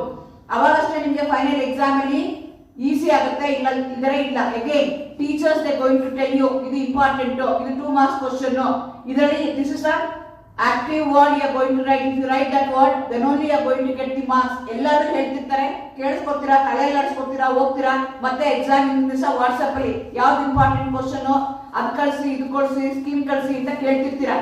ಅದು ಮಾಡೋ ಹಾಗಿಲ್ಲ. ಸೊ ಟೀಚರ್ ಹೇಳಿದಾಗಲೇ ನೀವ್ ಏನ್ ಮಾಡ್ಬೇಕು, ಪೆನ್ಸಿಲ್ ಪೆನ್ ತಗೊಂಡು you are going to make your own method. ನಾನು ಹೇಳ್ತೀನಿ, ಬೇರೆ ಬೇರೆ ಟೆಕ್ನಿಕ್ಸ್ ಗಳಿದೆ ಟು ರೈಟ್ ದಿ ನೋಟ್ಸ್. ಬೇರೆ ಬೇರೆ ಮೆಥಡ್ಸ್ ಆಗುತ್ತೆ, 101 ಮೆಥಡ್ಸ್ ಆಗುತ್ತೆ. ನಿಮ್ಗೆ ಯಾವ್ದು ಸೂಟಬಲ್ ಆಗ್ತಲ್ಲ ಆ ರೀತಿಯಾಗಿ ನೀವು ನೋಟ್ಸ್ ನ ಮಾಡ್ಕೋಬೇಕು. ಅದ್ ನೋಟ್ಸ್ ಮಾಡ್ಕೋಬೇಕು ಅಂದ್ರೆ ಫಸ್ಟ್ ಸ್ಕಿಲ್ ಏನಿರ್ಬೇಕು ಅಂದ್ರೆ ಎಫೆಕ್ಟಿವ್ ಲಿಸ್ನಿಂಗ್. ನಾನು ಹೇಳ್ದಂಗೆ 20 ನಿಮಿಷ ಅಷ್ಟೇ ನಾವು ಕಾನ್ಸಂಟ್ರೇಟ್ ಮಾಡಕ್ ಆಗೋದು. 20 ನಿಮಿಷ ಆದ್ಮೇಲೆ ನಾವು ಡೈವರ್ಟ್ ಆಗ್ಬಿಡುತ್ತೆ ನಮ್ಮ ಮೈಂಡ್. ಆ ಡೈವರ್ಟ್ ಆಗಿರೋ ಮೈಂಡ್ ಏನ್ ಮಾಡ್ಬೇಕು, again we have to pull back. We are sitting in the classroom to listen. ನೀವು ಏನು ಕೂತಿದ್ದೀರಾ ಕ್ಲಾಸ್ ಅಲ್ಲಿ, ಬರೀ ಅಟೆಂಡೆನ್ಸ್ ಕೂತಿದ್ದೀರಾ, ಮಾರ್ಕ್ಸ್ ಕೂತಿದ್ದೀರಾ, ಯೋಚನೆ ಮಾಡ್ಕೋಬೇಕು ನೀವು. ಅರ್ಥ ಆಯ್ತಾ? ಅಗೇನ್ ಟೀಚರ್ ಯಾವ ತರ ಇರ್ತಾರೆ, ಎಲ್ಲಾ ಟೀಚರ್ಸ್ ಒಂದೇ ತರ ಇರಲ್ಲ, ಎಲ್ಲಾ ಟೀಚರ್ ಒಂದೇ ತರ ಟೀಚಿಂಗ್ ಮಾಡೋದಿಲ್ಲ. ಒಬ್ಬೊಬ್ರದ್ದು ಒಂದೊಂದು ಟೀಚಿಂಗ್ ಸ್ಕಿಲ್ ಇರುತ್ತೆ. ಯಾವ್ದು ಸರಿ ಯಾವ್ದು ತಪ್ಪಂತಲ್ಲ. Each one of them they going to have their own method. ಕೆಲವರು ಸ್ಟೋರಿ ಹೇಳ್ತಿರ್ತಾರೆ, ಕೆಲವರು ಇಂಪಾರ್ಟೆಂಟ್ ಹೇಳ್ತಿರ್ತಾರೆ, ಕ್ವಶನ್ಸ್ ಹೇಳ್ತಿರ್ತಾರೆ, ಕೆಲವರು ಎಲ್ಲೆಲ್ಲೋ ಹೋಗಿ ಮತ್ತೆ ಆ ಪಾಯಿಂಟ್ ಬರ್ತಿರ್ತಾರೆ. So many things will be there with the teacher. So ನೀವು ಆ ಟೀಚರ್ ಹೇಗ್ ಮಾಡ್ತಾರೆ ಅಂತ ನೋಡ್ಕೊಂಡು ಅದನ್ನ ನಮ್ ಹೇಗ್ ಬೇಕೋ ಹಾಗೆ ನೀವು ನೋಟ್ಸ್ ಮಾಡ್ಕೋಬೇಕು. ಅದಕ್ಕೆ ಫಸ್ಟ್ ಥಿಂಗ್ ಏನು ಅಂದ್ರೆ ಎಫೆಕ್ಟಿವ್ ಲಿಸ್ನಿಂಗ್. ನೀವು ಚೆನ್ನಾಗಿ ಕೇಳಿಸ್ಕೋಬೇಕು, ಏನ್ ಹೇಳ್ತಾ ಇದಾರೆ, ಯಾಕೆ ಹೇಳ್ತಾ ಇದಾರೆ ಅದನ್ನ ನೀವು ನೋಡ್ಬೇಕಾಗುತ್ತೆ. ಅದಾದ್ಮೇಲೆ ನೀವೇನ್ ಮಾಡ್ತೀರಾ, ನೋಟ್ಸ್ ತಗೊಳ್ತೀರಾ. Humans are poor listeners. Usually ನಾವು ಏನ್ ಮಾಡ್ತೀವಿ ಅಂದ್ರೆ ಕೇಳಿಸ್ಕೊಳಕ್ ಆಗಲ್ಲ ನಮ್ಗೆ, ಯಾರಾದ್ರೊಬ್ರು ಬೇಕೇ ಬೇಕು, ಮಾತಾಡ್ತಿರ್ತೀವಿ ಪಕ್ಕದಲ್ಲಿ, ಅಥವಾ ಏನೋ ಒಂದು ಟರ್ನ್ ಬಿಟ್ಟೋಯ್ತು ಅಂತಂದ್ರೆ ಏನ್ ಹೇಳಿದೆ ಅಂತ ಕೇಳೋದು, ಆತರ ಮಾಡ್ತಿರ್ತೀವಿ. ಆತರ ಮಾಡ್ಬಾರ್ದು, ಫೋಕಸ್ ಮಾಡ್ಬೇಕು. Be alert, B away, alert ಆಗಿರ್ಬೇಕು. ಆಯ್ತು ನಮ್ಮ ಮೈಂಡ್ ಎಲ್ಲೋ ಹೋಗ್ತಾ ಇದೆ, ಫಿಸಿಕಲಿ ಆಮಿಯೋ ಮೆಂಟಲಿ ನಾನು ಎಲ್ಲೋ ಇದ್ದಿದ್ರೆ again after few minutes forcibly ಏನ್ ಮಾಡ್ಕೋಬೇಕು, ಆ ಮೈಂಡ್ ನ ಎಳ್ಕೊಂಡ್ಬರ್ಬೇಕು, ಆ ಕ್ಲಾಸ್ಗೆ ಅರ್ಥ ಮಾಡಿಸ್ಕೊಳ್ಳೋಕೆ ಟ್ರೈ ಮಾಡ್ಬೇಕು. Active process which begins before the class. ನೀವು ಹೆಂಗೆ ಬರ್ಬೇಕು ಅಂದ್ರೆ ಕ್ಲಾಸ್ ಬರಕ್ಕಿಂತ ಮುಂಚೆನೆ, ಇವಾಗ ನಿಮ್ಗೆ ಗೊತ್ತಿದೆ ನಾವ್ ಯಾಕೆ ಮುಂಚೆನೆ ಟೈಮ್ ಟೇಬಲ್ ಕೊಡೋದು, ಈ ಟೈಮ್ಗೆ ಇವರೇ ಬರ್ತಾರೆ ಅಂತ ಯಾಕೆ ಟೈಮ್ ಟೇಬಲ್ ಕೊಡ್ತಾರೆ, ಯಾಕಂದ್ರೆ ಎನಿವೆ ಎಲ್ಲರೂ ಪೋರ್ಷನ್ ಮುಗಿಸ್ಬೇಕು, ಯಾರು ಯಾವಾಗ ಬೇಕಾದ್ರೂ ಬಂದು ಪಾಠ ಮಾಡ್ಕೊಂಡು ಹೋಗ್ಬೋದಾನೆ. ಈಗ ಯಾವ್ದೋ ಕೆಮಿಸ್ಟ್ರಿ ಕ್ಲಾಸ್ 4 ಕ್ಲಾಸ್ ಕೊಟ್ರು, ಆ 4 ಕ್ಲಾಸಲ್ಲಿ ಯಾರು ಟೀಚರ್ ಬರ್ತಾರೆ ಅಂತ ನಿಮ್ಗೆ ಹೇಳ್ತಾ ಇರ್ತಾನೆ. ಯಾಕೆ ಹೇಳ್ತಾರೆ ಅಂದ್ರೆ before attending the class mentally you will be prepared. ಇವತ್ತು ಕ್ಲಾಸಲ್ಲಿ ಆ ಟೀಚರ್ ಈ ಪಾಠ ಮಾಡಿದ್ದಾರೆ, ಈ ಕ್ಲಾಸಲ್ಲಿ ಈ ಕ್ಲಾಸ್ ನ ಕಂಟಿನ್ಯೂ ಮಾಡ್ತಾರೆ. ಸೊ ನೀವು ಮೆಂಟಲಿ ಪ್ರಿಪೇರ್ ಆಗಿ ಬಂದ್ರೆ ಬಿಫೋರ್ ದಿ ಕ್ಲಾಸ್ ನಿಮ್ ಕ್ಲಾಸ್ ಇಂಟ್ರೆಸ್ಟಿಂಗ್ ಅನ್ಸುತ್ತೆ, ನೋಟ್ಸ್ ಮಾಡ್ಕೊಳಕ್ ಈಸಿ ಆಗುತ್ತೆ, ಕ್ಲಾಸ್ ಅಟೆಂಡ್ ಅವಾಗ ನಿಮ್ಗೆ ಕ್ಲಾಸ್ ಅರ್ಥ ಆಗಕ್ ಶುರು ಆಗುತ್ತೆ. ಒಂದ್ ಕ್ಲಾಸ್ ಬರೋದು 4 ಕ್ಲಾಸ್ ಬರ್ದೇ ಹೋಗೋದು, ಅಥವಾ 10 ಗಂಟೆ ಕ್ಲಾಸ್ಗೆ 10:15 ಬರೋದು, ಇದೆಲ್ಲಾನು ಸ್ಟೂಡೆಂಟ್ ಲಕ್ಷಣ ಅಲ್ಲ. ಅದನ್ನ ಬೇರೆಯವ್ರು ಯಾರು ಹೇಳೋದಲ್ಲ, ಯಾರೋ ಪನಿಷ್ಮೆಂಟ್ ಮಾಡೋದು ಅಂತಲ್ಲ. You are in graduates, you are in final year, second year, first year, PUC ತನಕನು ಮೈನರ್ ಸ್ಟೂಡೆಂಟ್ಸ್ ಅಂತ ಹೇಳ್ತೀರಿ. ನೀವು ಓಟ್ ಹಾಕಕ್ಕೆ ಈಗ ಸರ್ಕಾರ ಅಧಿಕಾರ ಕೊಟ್ಟಿದೆ, ನಿಮ್ ಡಿಸಿಷನ್ ನೀವೇ ಮಾಡ್ಕೋಬೇಕು ಅಂತಂದ್ರೆ ನಾನು ಕ್ಲಾಸಲ್ಲಿ ಕೂತ್ಕೊಂಡಿದ್ದೀನಿ. ಈಗಂತೂ NEP ಅವ್ರಿಗಂತೂ you are chosen your subject. ಬೇರೆ ಫೈನಲ್ ಇಯರ್ ಆದ್ರೆ ಅವ್ರ 3 ಸಬ್ಜೆಕ್ಟ್ ನಾವು ಫೋರ್ಸ್ಬಲಿ ಕೊಡ್ತಿದ್ವಿ, ಈಗ ಆಗಲ್ಲ. ನಿಮ್ಗೆ ಯಾವ ಸಬ್ಜೆಕ್ಟ್ ಇಷ್ಟನೋ ಅದೇ ಸಬ್ಜೆಕ್ಟ್ ನೀವೇ ಇಷ್ಟಪಟ್ಟು ತಗೊಂಡಿದ್ದೀರಾ. ಹಂಗಾಗಿ ಫೀಸ್ ಪೇ ಮಾಡಿ ಕಾಲೇಜ್ ಬರ್ತಾ ಇದ್ದೀರಾ, ಕ್ಲಾಸಲ್ಲಿ ಕೂತಿದ್ದೀರಾ ಅಂದ್ರೆ ನಿಮ್ ಡ್ಯೂಟಿ ಏನು ಅಂದ್ರೆ ಕರೆಕ್ಟ್ ಆಗಿ ಏನ್ ಟೀಚರ್ ಹೇಳ್ತಾರೆ ಅನ್ನೋದನ್ನ ನೀವು ಕೇಳಿಸ್ಕೋಬೇಕು. ಅರ್ಥ ಆಯ್ತಾ? ಕೇಳಿಸ್ಕೊಂಡ್ಬಿಟ್ರೆ ನಿಮ್ಗೆ ಏನಾಗುತ್ತೆ ಅಂತಂದ್ರೆ, ಯಾಕಂದ್ರೆ ಕೆಲವು ಟೀಚರ್ ನಮ್ಗೆ ಈಗ ಹೇಳಿರುವಂತದ್ದು, ನಾನು 35-40 ವರ್ಷದ ಹಿಂದೆ ಏನ್ ಮಾಡಿದಾರಲ್ಲ ಟೀಚರು, ಎಲ್ಲಾ ಟೀಚರ್ಸ್ ಅಲ್ಲ, ಕೆಲವು ಟೀಚರ್ ಏನ್ ಮಾಡಿದಾರಲ್ಲ that is still with me. ನಾನು ಕಣ್ಮುಚ್ಕೊಂಡು ನೆನೆಸ್ಕೊಂಡ್ರೆ ಆ ಕ್ಲಾಸಲ್ಲಿ ಹಿಂಗ್ ಮಾಡಿದ್ರು, ಯಾವ ತರ ಕ್ಲಾಸ್ ಇತ್ತು, ನಾನೇನ್ ಕೂತಿದ್ದೆ, ಅವ್ರು ಏನ್ ಬರ್ತಿದ್ರು ಬೋರ್ಡ್ ಮೇಲೆ, ಎವ್ರಿಥಿಂಗ್ ಐ ಕ್ಯಾನ್ ರೀಕಾಲ್. ಯಾಕೆಂದ್ರೆ ಆಕ್ಟಿವ್ ಆಗಿ ನಾನು ಕೇಳಿಸ್ಕೊಂಡಿದ್ರೆ. ಈ ಪಿಕ್ಚರ್ ನೋಡ್ತೀರಾ, ಯಾವ್ದೋ ಒಂದು ಸೀನು, ಯಾವ್ದೋ ಒಂದು ಡೈಲಾಗ್ ನಿಮ್ಗೆ ಯಾಕೆ ಅರ್ಥ ಆಗುತ್ತೆ, ಯಾಕೆ ಮತ್ತೆ ಮತ್ತೆ ನೆನಪಾಗುತ್ತೆ ನಿಮ್ಗೆ, you are completely involve, you are away. ಅವ್ನು ಏನ್ ಡೈಲಾಗ್ ಹೇಳ್ತಾನೆ ಅಂತ ಅಲರ್ಟ್ ಆಗಿ ಕೇಳಿಸ್ಕೊತಾ ಇರ್ತೀರಾ. ಹಂಗಾಗಿ ನಿಮ್ಗೆ ಅದು ನೆನಪು ಉಳಿಯುತ್ತೆ, ತಪ್ಪು ಅಂತ ಹೇಳಲ್ಲ. ಅದೇ ಟೆಕ್ನಿಕ್ ನ ನೀವ್ ಏನ್ ಮಾಡ್ಬೇಕು, ಕ್ಲಾಸ್ ರೂಮ್ ಸ್ಟಡಿಗೂ ಅಪ್ಲೈ ಮಾಡ್ಬೇಕು. ಅಲ್ಲಿ ಏಕೆ ಎಷ್ಟೋ 10 ವರ್ಷದ ಹಿಂದಿನ ಯಾವ್ದೋ ಒಂದು ಫಿಲಮ್ ಹೀರೋದು ಕೇಳಿದ್ರೆ ಡೈಲಾಗ್ ಹೇಳ್ತೀರಾ ತಾನೆ, ಯಾಕೆ ಹೇಳ್ತೀರಾ, ಮತ್ತೆ ಮತ್ತೆ ರಿಪೀಟ್ ಮಾಡ್ತೀರಾ, ಗೊತ್ತಿರುತ್ತೆ ರಿಪೀಟ್ ಮಾಡ್ತೀರಾ. ಹಂಗೆ ಯಾವ್ದೋ ಒಂದು ಡೆಫಿನೇಷನ್ ಇರ್ಬೋದು, ಅಥವಾ ಯಾವ್ದೋ ಒಂದು ಲಾ ಇರ್ಬೋದು, ಅದನ್ನ ನೀವು ನೆನ್ಪಿಟ್ಕೋಬೇಕಾಗತ್ತೆ. ಹಂಗಾಗಿ ನೀವೇನ್ ಮಾಡ್ಬೇಕು, ಎಫೆಕ್ಟಿವ್ ಲಿಸ್ನರ್ಸ್ ಆಗ್ಬೇಕು. ಸೊ ಎಫೆಕ್ಟಿವ್ ಲಿಸ್ನರ್ಸ್ ಇಂದ ಕ್ಲಾಸ್ ಆಗ್ಬೇಕು ಅಂತಂದ್ರೆ ಎಲ್ಲದಕ್ಕಿಂತ ಏನು ಅಂದ್ರೆ you are going to find a suitable seat. Usually ಹಿಂಗಿದ್ದಾರೆ ಅಂತ ಇಟ್ಕೊಳ್ಳೋಣ, ಈ ಕಾರ್ನರ್ ಕೂತಿರೋ ಅಂತ ಇಟ್ಕೊಳ್ಳೋಣ, ಅಲ್ಲಿ ಏನಾಗ್ತಾ ಹೋಗುತ್ತೆ, ಆ ಕಡೆ 3 ಜನ ಯಾರು ಕೂತಿಲ್ಲ ಅಂದ್ರೆ ಮಧ್ಯದಲ್ಲಿ ಏನ್ ಮಾಡ್ತಾ ಇರ್ತಾರೆ, ಅವರು ಡಿಸ್ಟರ್ಬ್ ಮಾಡ್ತಾ ಇರ್ತಾರೆ, ಲೇಟ್ ಆಗಿ ಬರ್ತಿರ್ತಾರೆ. ನೋಡ್ಕೋಬೇಕು, ಎಲ್ಲಾದ್ರೂ ಆಗಿರ್ಬೋದು, ಪ್ರೆಸೆಂಟೇಷನ್ ಅಲ್ಲಿ ಆಗಿರ್ಬೋದು, ಅಥವಾ ನೀವೆಲ್ಲ ಹೋಗ್ತೀರಾ ಅಂತ ಇಟ್ಕೊಳ್ಳೋಣ. ಥಿಯೇಟರ್ಗೆ ಹೋದ್ರೆ ನೀವು ಯಾಕೆ ಇದೇ ಕ್ಲಾಸ್ ಬೇಕು, ಎಲ್ಲಾರು ಯಾಕೆ ಬಾಲ್ಕನಿಗೆ ಯಾಕೆ ಹೋಗ್ತಾರೆ, same technique you are going to use it for your class room also. So ಮುಂದೆಗಡೆ ಕೂತ್ಕೋಬೇಕು, ಬೋರ್ಡ್ ಕಾನ್ಸಲ್ ಕೂತ್ಕೋಬೇಕು. 3 ರೋ ಇದೆ ಅಂತಂದ್ರೆ ಅವ್ರು ಏನ್ ಹೇಳ್ತಾರೆ ಅಂದ್ರೆ ಯಾವಾಗ ನೀವು ಮಿಡ್ಲ್ ರೋನಲ್ಲಿ ಕೂತ್ಕೊಳ್ಳಿ, ಕಂಪ್ಲೀಟ್ಲಿ ಕಾಣಿಸುತ್ತೆ. ಆಮೇಲೆ ಆ ಕಾರ್ನರ್ ಅಲ್ಲಿ ಕೂತ್ಕೊಳ್ಳಿ, ಯಾರು ನಿಮ್ಗೆ ಡಿಸ್ಟರ್ಬ್ ಮಾಡಲ್ಲ. ಈ ಕಡೆ ಕೂತಿದ್ರೆ ಈ ಕಾರ್ನರ್ ಕೂತ್ಕೊಂಡ್ರೆ ನೀವು ಯಾರು ಡಿಸ್ಟರ್ಬ್ ಮಾಡಲ್ಲ, ನೀವು ಮತ್ತೆ ಸ್ಪೀಕರ್ ಅವ್ರ ಮಧ್ಯೆ ಯಾರು ಇರಲ್ಲ. ಈ ಫಸ್ಟ್ ಕೂತ್ಕೊಂಡ್ರಿ, ಆ 3 ಖಾಲಿ ಆಗಿತ್ತು ಅಂತಂದ್ರೆ ಏನ್ ಮಾಡ್ತಾರೆ, ಅವ್ರು ನಿಮ್ಗೆ ಡಿಸ್ಟರ್ಬ್ ಮಾಡ್ತಿರ್ತಾರೆ. ಸೊ ಹಂಗಾಗಿ ನೀವು ಕೂತ್ಕೊಳ್ಳೋ ಜಾಗ ಯಾವ್ದಿದೆ, ಕಂಫರ್ಟಬಲ್ ಆಗಿದೆಯಾ ನೋಡ್ಬೋದು. ಇಲ್ಲ ಅಂದ್ರೆ ಕಿಟಕಿ ಪಕ್ಕ ಕೂತ್ಕೋತಾರೆ ಕೆಲವರು, ಬೇಸರ ಆಯ್ತು ಅಂದ್ರೆ ಕಿಟಕಿಯಿಂದ ಹೊರಗಡೆ ನೋಡ್ತಿರ್ತಾರೆ, ದಟ್ಸ್ ಎ ಡಿಸ್ಟ್ರಾಕ್ಷನ್. ನನಗೆ ಬೇಡ, ನಾನು ಯಾಕಿರೋದು ಪಾಠ ಕೇಳಿಸ್ಕೊಂಡು ಕೂತಿರೋದು ಕ್ಲಾಸಲ್ಲಿ. ಹಂಗಾಗಿ ನಾನೇನ್ ಮಾಡ್ಬೇಕು, ನಾನು ಡಿಸ್ಟ್ರಾಕ್ಟ್ ಆಗ್ತೀನಿ ಅಂತಂದ್ರೆ ಆ ಜಾಗನ ನಾನು ಏನ್ ಮಾಡ್ಬೇಕಾಗುತ್ತೆ, ಬಿಡಬೇಕಾಗುತ್ತೆ. ಅದು ಕೂತ್ಕೊಳ್ಳೋದನ್ನ ಫೋರ್ಸಿಬಲಿ ನಾನೇ ಏನ್ ಮಾಡ್ಕೋಬೇಕು, ಯಾರು ನಿಮ್ ಬೇರೆಯವ್ರು ಹೇಳಲ್ಲ, ನಿಮ್ ತಲೆ ಮೇಲೆ ನೀವೇ ಬಡ್ಕೋಬೇಕು, ನಾನು ಮಾಡ್ತಾರ ತಪ್ಪು, ನಾನು ಕ್ಲಾಸಲ್ಲಿ ಕೂತಿದ್ದೀನಿ ಪಾಠ ಕೇಳಿಸ್ಕೋಬೇಕು ಅಂತ. ಸಣ್ಣ ಮಕ್ಕಳಾದ್ರೆ, ನರ್ಸರಿ ಮಕ್ಕಳಾದ್ರೆ ಟೀಚರ್ ಫೋನ್ ತಗೊಂಡು ಹೊಡೆದು ಹೇಳ್ತಾರೆ, ಯು ಆರ್ ಗ್ರೋನ್ ಅಪ್ಸ್, ಹಂಗಾಗಿ ಏನ್ ಮಾಡ್ಬೇಕು, ನಿಮ್ ತಲೆ ಮೇಲೆ ನೀವೇ ಬಡ್ಕೋಬೇಕು. ಡಿಸ್ಟ್ರಾಕ್ಟ್ ಆಗಿದ ತಕ್ಷಣ again you have to come back to the classroom. ಅದನ್ನ ನೀವು ಪ್ರಾಕ್ಟೀಸ್ ಮಾಡ್ಕೋಬೇಕು. Pay attention purposefully. ನೀವು ಹೇಳ್ದಂಗೆನೆ ನನಗೆ ಈ ಕ್ಲಾಸ್ ಇಂಪಾರ್ಟೆಂಟ್, ನಾನು ಈ ಸಬ್ಜೆಕ್ಟ್ ನ ತಗೊಂಡಿದ್ದೀನಿ, ನನಗೆ ಎಕ್ಸಾಮ್ ಅಲ್ಲಿ ಈ ಟಾಪಿಕ್ ಅಲ್ಲಿ ಕ್ವಶನ್ಸ್ ಬರುತ್ತೆ, ಹಂಗಾಗಿ ನಾನು ಕೇಳಿಸ್ಕೊಳ್ಳೇಬೇಕು, ನನಗೆ ಬೇಕೇ ಬೇಕು ಅಂತ ನೀವೇನ್ ಮಾಡಿ ವಿತ್ ಇಂಟೆನ್ಷನ್ ಕೂತ್ಕೊಳ್ಳಿ. ಪರ್ಪಸ್ ಇದೆ ನಿಮಗೆ ಕ್ಲಾಸ್ ಅಟೆಂಡ್ ಆಗಿ ಅಂತ ಕೂತ್ಕೊಳ್ಳಿ. Listen for clues. ಕ್ಲೂಸ್ ಹೇಳ್ತಾರೆ, ವೆರಿ ಇಂಪಾರ್ಟೆಂಟ್. 2 ಮಾರ್ಕ್ಸ್ ಕ್ವಶನ್ ಬರುತ್ತೆ, 4 ಮಾರ್ಕ್ಸ್ ಕ್ವಶನ್ ಬರುತ್ತೆ, ಆಬ್ಜೆಕ್ಟಿವ್ ಕ್ವಶನ್ ಬರುತ್ತೆ, ಹೇಳ್ತಾರೆ. ಅಥವಾ it will come in the next chapter ಅಂತಾರೆ, ಕನೆಕ್ಟಿವಿಟಿ ಇದೆ ಅಂತ ಹೇಳ್ತಾರೆ. ಆ ಕ್ಲೂ ಏನಿದೆಯಲ್ಲ ಅದನ್ನ ನೀವು ನೋಡ್ಕೊಳ್ಳಿ. Resist distraction. Don't let your mind wander. Usually ಮನುಷ್ಯರು ಅಂತಂದ್ರೆ 108 ಪ್ರಾಬ್ಲಮ್ ಇರುತ್ತೆ. ನನ್ನ ಲೆವೆಲ್ಗೆ ನನ್ನ ಪ್ರಾಬ್ಲಮ್ ಇರುತ್ತೆ, ನಿಮ್ ಲೆವೆಲ್ಗೆ ನಿಮ್ ಪ್ರಾಬ್ಲಮ್ ಇರುತ್ತೆ. ಆ ಪ್ರಾಬ್ಲಮ್ ಎಲ್ಲ ಬಿಟ್ಬಿಟ್ಟು ಕ್ಲಾಸ್ ಅಲ್ಲಿ 1 hour you are going to concentrate for study. ಅದನ್ನ ಮನಸ್ಸು ಎಲ್ಲೆಲ್ಲೋ ಹೋಗೋದನ್ನ ಹಿಡಿತದಲ್ಲಿ ಇಟ್ಕೋಬೇಕು. ಮನಸ್ಸು ಹೇಳಿದ್ರೆ ನೀವ್ ಕೇಳೋದಲ್ಲ, ನೀವ್ ಹೇಳಿದಂಗೆ ನಿಮ್ ಮನಸ್ಸು ಕೇಳಬೇಕು. ಆ ರೀತಿಯಾಗಿ ನೀವು ಮಾಡ್ಕೋಬೇಕಾಗುತ್ತೆ. Take notes while you listen. 2 at a time ಹಾಕ್ಬೇಕು. ಅವ್ರು ಕೇಳಿಸ್ಕೊತಾ ಇರ್ಬೇಕು. Simultaneously you are going to write also. Be in a moment. ಅಲ್ಲಿ ಏನ್ ಆಗ್ತಾ ಇದೆ ಅದ್ರ ಜೊತೆ ಇರಿ. ಎಲ್ಲೋ ಇರೋದು, ಏನೋ ಮಾತಾಡ್ತಾ ಇರೋದು, ಪಕ್ಕದವ್ರ ಹತ್ರ ಮಾತಾಡ್ತಾ ಇರೋದು, ಅಥವಾ ಏನೋ ಮೊಬೈಲ್ ನೋಡ್ತಾ ಇರೋದು. ಈಗಂತೂ ಎಲ್ಲಾರು ಮೊಬೈಲ್ ನೋಡೋದು, ಮೆಸೇಜ್ ಕಳ್ಸೋದು, ಅದನ್ನೆಲ್ಲ ಅವಾಯ್ಡ್ ಮಾಡ್ಕೊಳ್ಳಿ. ಅಂದ್ರೆ ಈಗ ತಪ್ಪು ಅಂತ ಹೇಳ್ತಾ ಇಲ್ಲ, ನೀವು ಅದನ್ನ ಬೇರೆ ಟೈಮಲ್ಲಿ ಮಾಡ್ಕೊಳ್ಳಿ. ಕ್ಲಾಸ್ ಕೇಳಿಸ್ಕೊಳ್ತಾ ಇದ್ದಾಗ ಅದನ್ನ ನೀವು ಮಾಡೋ ಹಾಗಿಲ್ಲ. ಹಾಗಾದ್ರೆ ಡಿಸ್ಟ್ರಾಕ್ಟ್ ಆಗದೆ ಇರೋದನ್ನ ಹೇಗ್ ಮಾಡ್ಬೇಕು? Arrive at each class prepare. ನೀವು ಮೆಂಟಲಿ ಪ್ರಿಪೇರ್ ಆಗಿ ಬಂದ್ರಿ ಕ್ಲಾಸ್ ಅಲ್ಲಿ ಅಂತಂದ್ರೆ ಅವಾಗ ಏನಾಗುತ್ತೆ ಅಂದ್ರೆ ಅಲರ್ಟ್ನೆಸ್ ಇರುತ್ತೆ. ಲಾಸ್ಟ್ ಕ್ಲಾಸ್ ಅಲ್ಲಿ ಮಾಡಿದ್ರು, ಲಾಸ್ಟ್ ಕ್ಲಾಸ್ ಅಲ್ಲಿ ಪಾಯಿಂಟ್ಸ್ ಅರ್ಥ ಆಗಿಲ್ಲ, ಅದು ಕನೆಕ್ಟ್ ಆಗೋಂಗೆ ಏನೋ ಈ ಕ್ಲಾಸ್ ಅಲ್ಲಿ ಹೇಳ್ತಾರೆ, ಅಲರ್ಟ್ ಆಗಿರ್ತೀರಾ. Arrive on time. Punctuality play very important role in every aspect of life. Not only in class, interview ಆಗಿರ್ಬೋದು, ಜಾಬ್ ಅಲ್ಲಿ ಆಗಿರ್ಬೋದು, ಎಲ್ಲೇ ಆಗಿರ್ಲಿ ನಮಗ್ ನಾವೇ ಒಂದು ಡಿಸಿಪ್ಲಿನ್ ಅನ್ನು ತಗೋಬೇಕು. 9 ಗಂಟೆಗೆ ಹೇಳಿದ್ದಾರೆ ಅಂತಂದ್ರೆ 9 ಗಂಟೆಗಿನ ಮುಂಚೆ at least by 9 o'clock have to be there. ಅದನ್ನ ನೀವೇ ಸೆಲ್ಫ್ ಡಿಸಿಪ್ಲಿನ್ ಆಗ್ಬೇಕು. ಯಾರು ಹೇಳ್ಕೊಡೋದ್ ಬೇಕಾಗಿಲ್ಲ, ಯಾರೋ ಇಂಪೋಸ್ ಮಾಡೋದ್ ಬೇಕಾಗಿಲ್ಲ, ಯಾರೋ ಅಬ್ಸರ್ವ್ ಮಾಡ್ತಾ ಇದ್ದಾರೆ ಅಂತ ಬೇಕಾಗಿಲ್ಲ.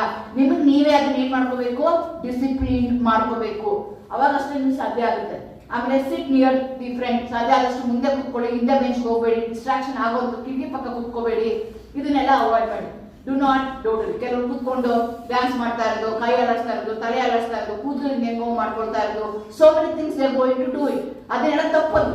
ಹಂಗಾಗಿ ಏನ್ ಮಾಡ್ಬೇಕು? ಇಂಟೆನ್ಷನಲಿ ಅದನ್ನ ಏನ್ ಮಾಡ್ಕೋಬೇಕು? ನಾವು ಕರ್ವ್ ಮಾಡ್ಬೇಕು. ತಪ್ಪುಗಳು ಆಗ್ತಾ ಇರ್ತಾವೆ, ತಪ್ಪನ್ನ ಏನ್ ಮಾಡ್ಬೇಕು? ರೆಕ್ಟಿಫೈ ಮಾಡ್ಕೊಂಡು ಇಂಪ್ರೂವ್ ಮಾಡ್ಕೊಳಕ್ಕೆ ನಾವ್ ಏನ್ ಮಾಡಕ್ ಸಾಧ್ಯನೋ ಅದನ್ನ ನಮಗ್ ನಾವೇ ಇನ್ನೊಬ್ರು ಹೇಳೋದ್ ಬೇಕಾಗಿಲ್ಲ. ನಮ್ಗೆ ಗೊತ್ತಾಗುತ್ತೆ ನಾನು ಸರಿಯಾಗಿ ಕ್ಲಾಸ್ ಕೇಳಿದಿನ ಇಲ್ವಾ, ಅದನ್ನ ನೀವು ಜಡ್ಜ್ ಮಾಡ್ಕೋಬೇಕಾಗುತ್ತೆ.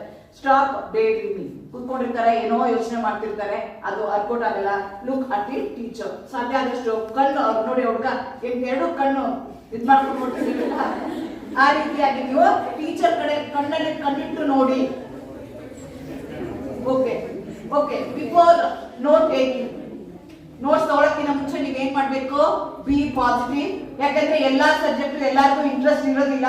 ಕೆಲವ್ರು ಇಂಟ್ರೆಸ್ಟ್ ಇರುತ್ತೆ, ಕೆಲವ್ರು ಇಂಟ್ರೆಸ್ಟ್ ಇಲ್ಲ. ಆ ಪರ್ಟಿಕ್ಯುಲರ್ ಟಾಪಿಕ್, ಆ ಸಬ್ಜೆಕ್ಟ್ ಪರ್ಟಿಕ್ಯುಲರ್ ಟಾಪಿಕ್ ನನ್ಗೆ ಇಷ್ಟ ಇಲ್ಲ ಅಂದ್ರೂ ಪರವಾಗಿಲ್ಲ, ಇಲ್ಲ ನಾನು ಕಲಿತೀನಿ, ಕಷ್ಟ ಆದ್ರೂ ಪರವಾಗಿಲ್ಲ, ಇದನ್ನ ನಾನು ಮಾಡ್ತೀನಿ. ಕೆಮಿಸ್ಟ್ರಿ ಡೆರಿವೇಶನ್ಸ್ ಬಂದ್ರೆ ಡೆರಿವೇಶನ್ಸ್ ತುಂಬಾ ಕಷ್ಟ, ಈಕ್ವೇಷನ್ಸ್ ತುಂಬಾ ಕಷ್ಟ, ಪಾತ್ವೇಸ್ ತುಂಬಾ ಕಷ್ಟ. ಆ ತರ ಆಟಿಟ್ಯೂಡ್ ಇಟ್ಕೊಂಡು ಓದಕ್ ಹೋಗ್ಬೇಡಿ, ಕ್ಲಾಸಲ್ಲಿ ಕೂತ್ಕೋಬೇಡಿ. ಏನ್ ಮಾಡ್ಬೇಕು?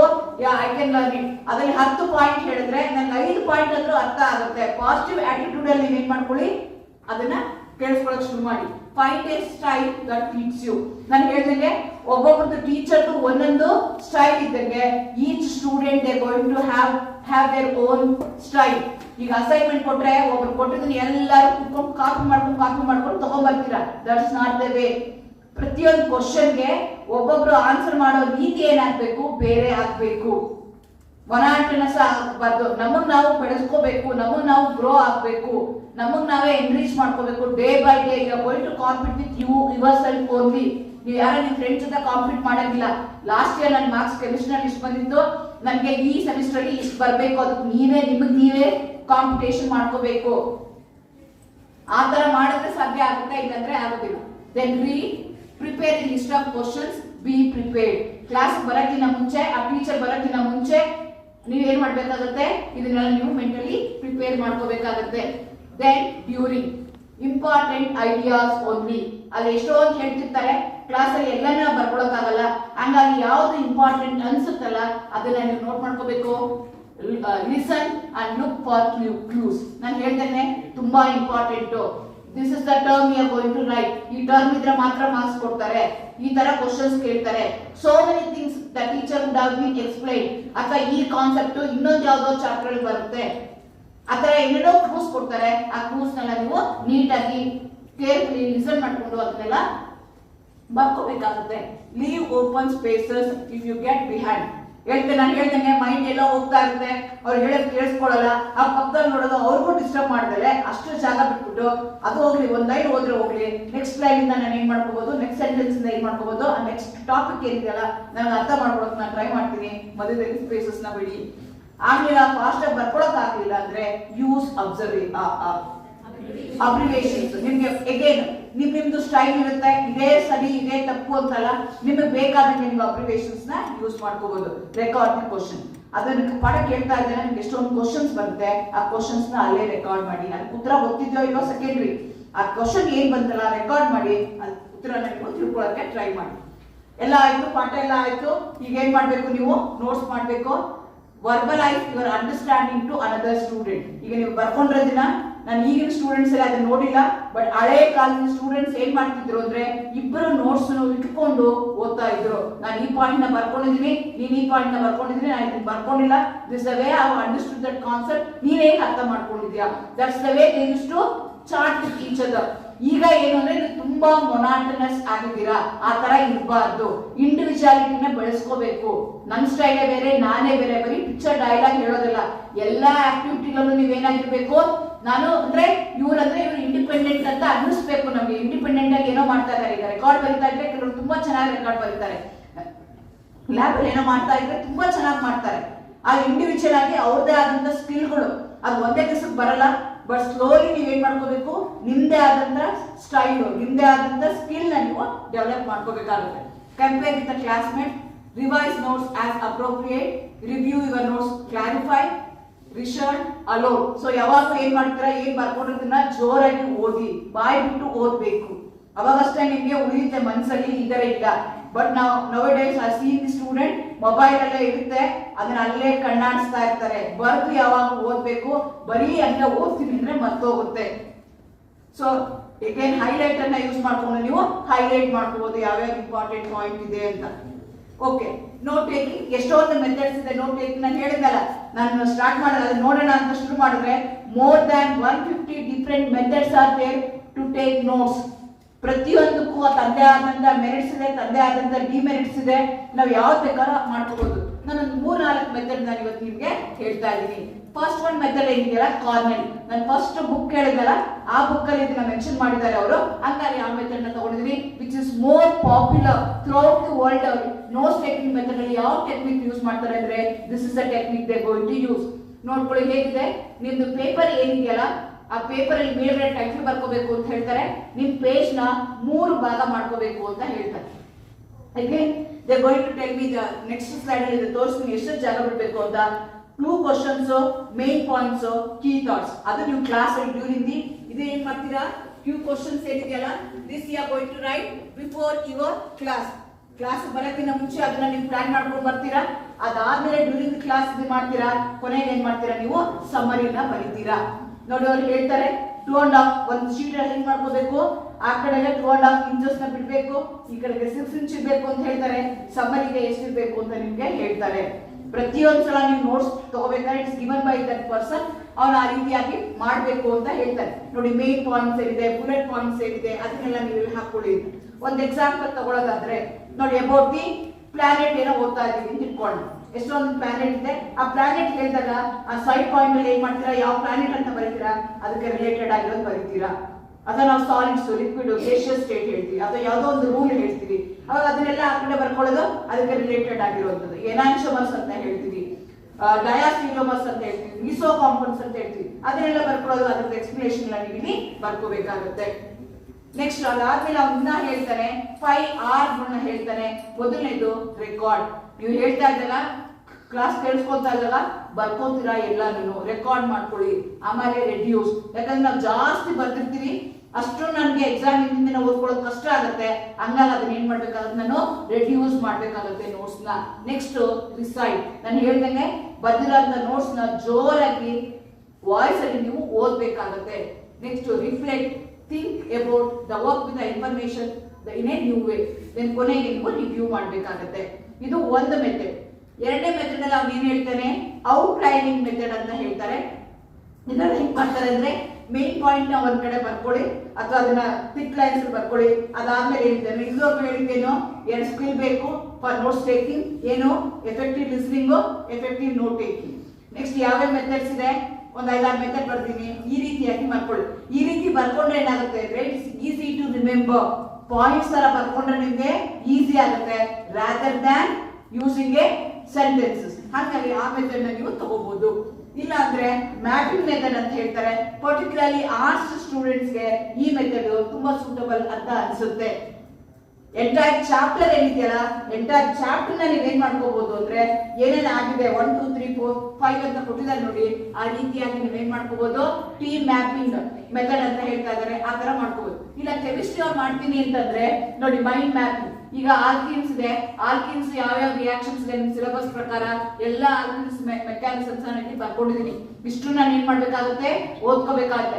ಎಂಟೈರ್ ಚಾಪ್ಟರ್ ಒಂದು 20 ಪೇಜ್ ಇರುವಂತ ಚಾಪ್ಟರ್ ನ ನಾನು ಒಂದು ಸ್ಲೈಡ್ ಇಂದ ಅಥವಾ ಒಂದು ಸಣ್ಣ ಸ್ಲಿಪ್ ಅಲ್ಲಿ ನಾನು ಎಂಟೈರ್ ಟಾಪಿಕ್ ನ ಬರ್ಕೋಬಹುದು.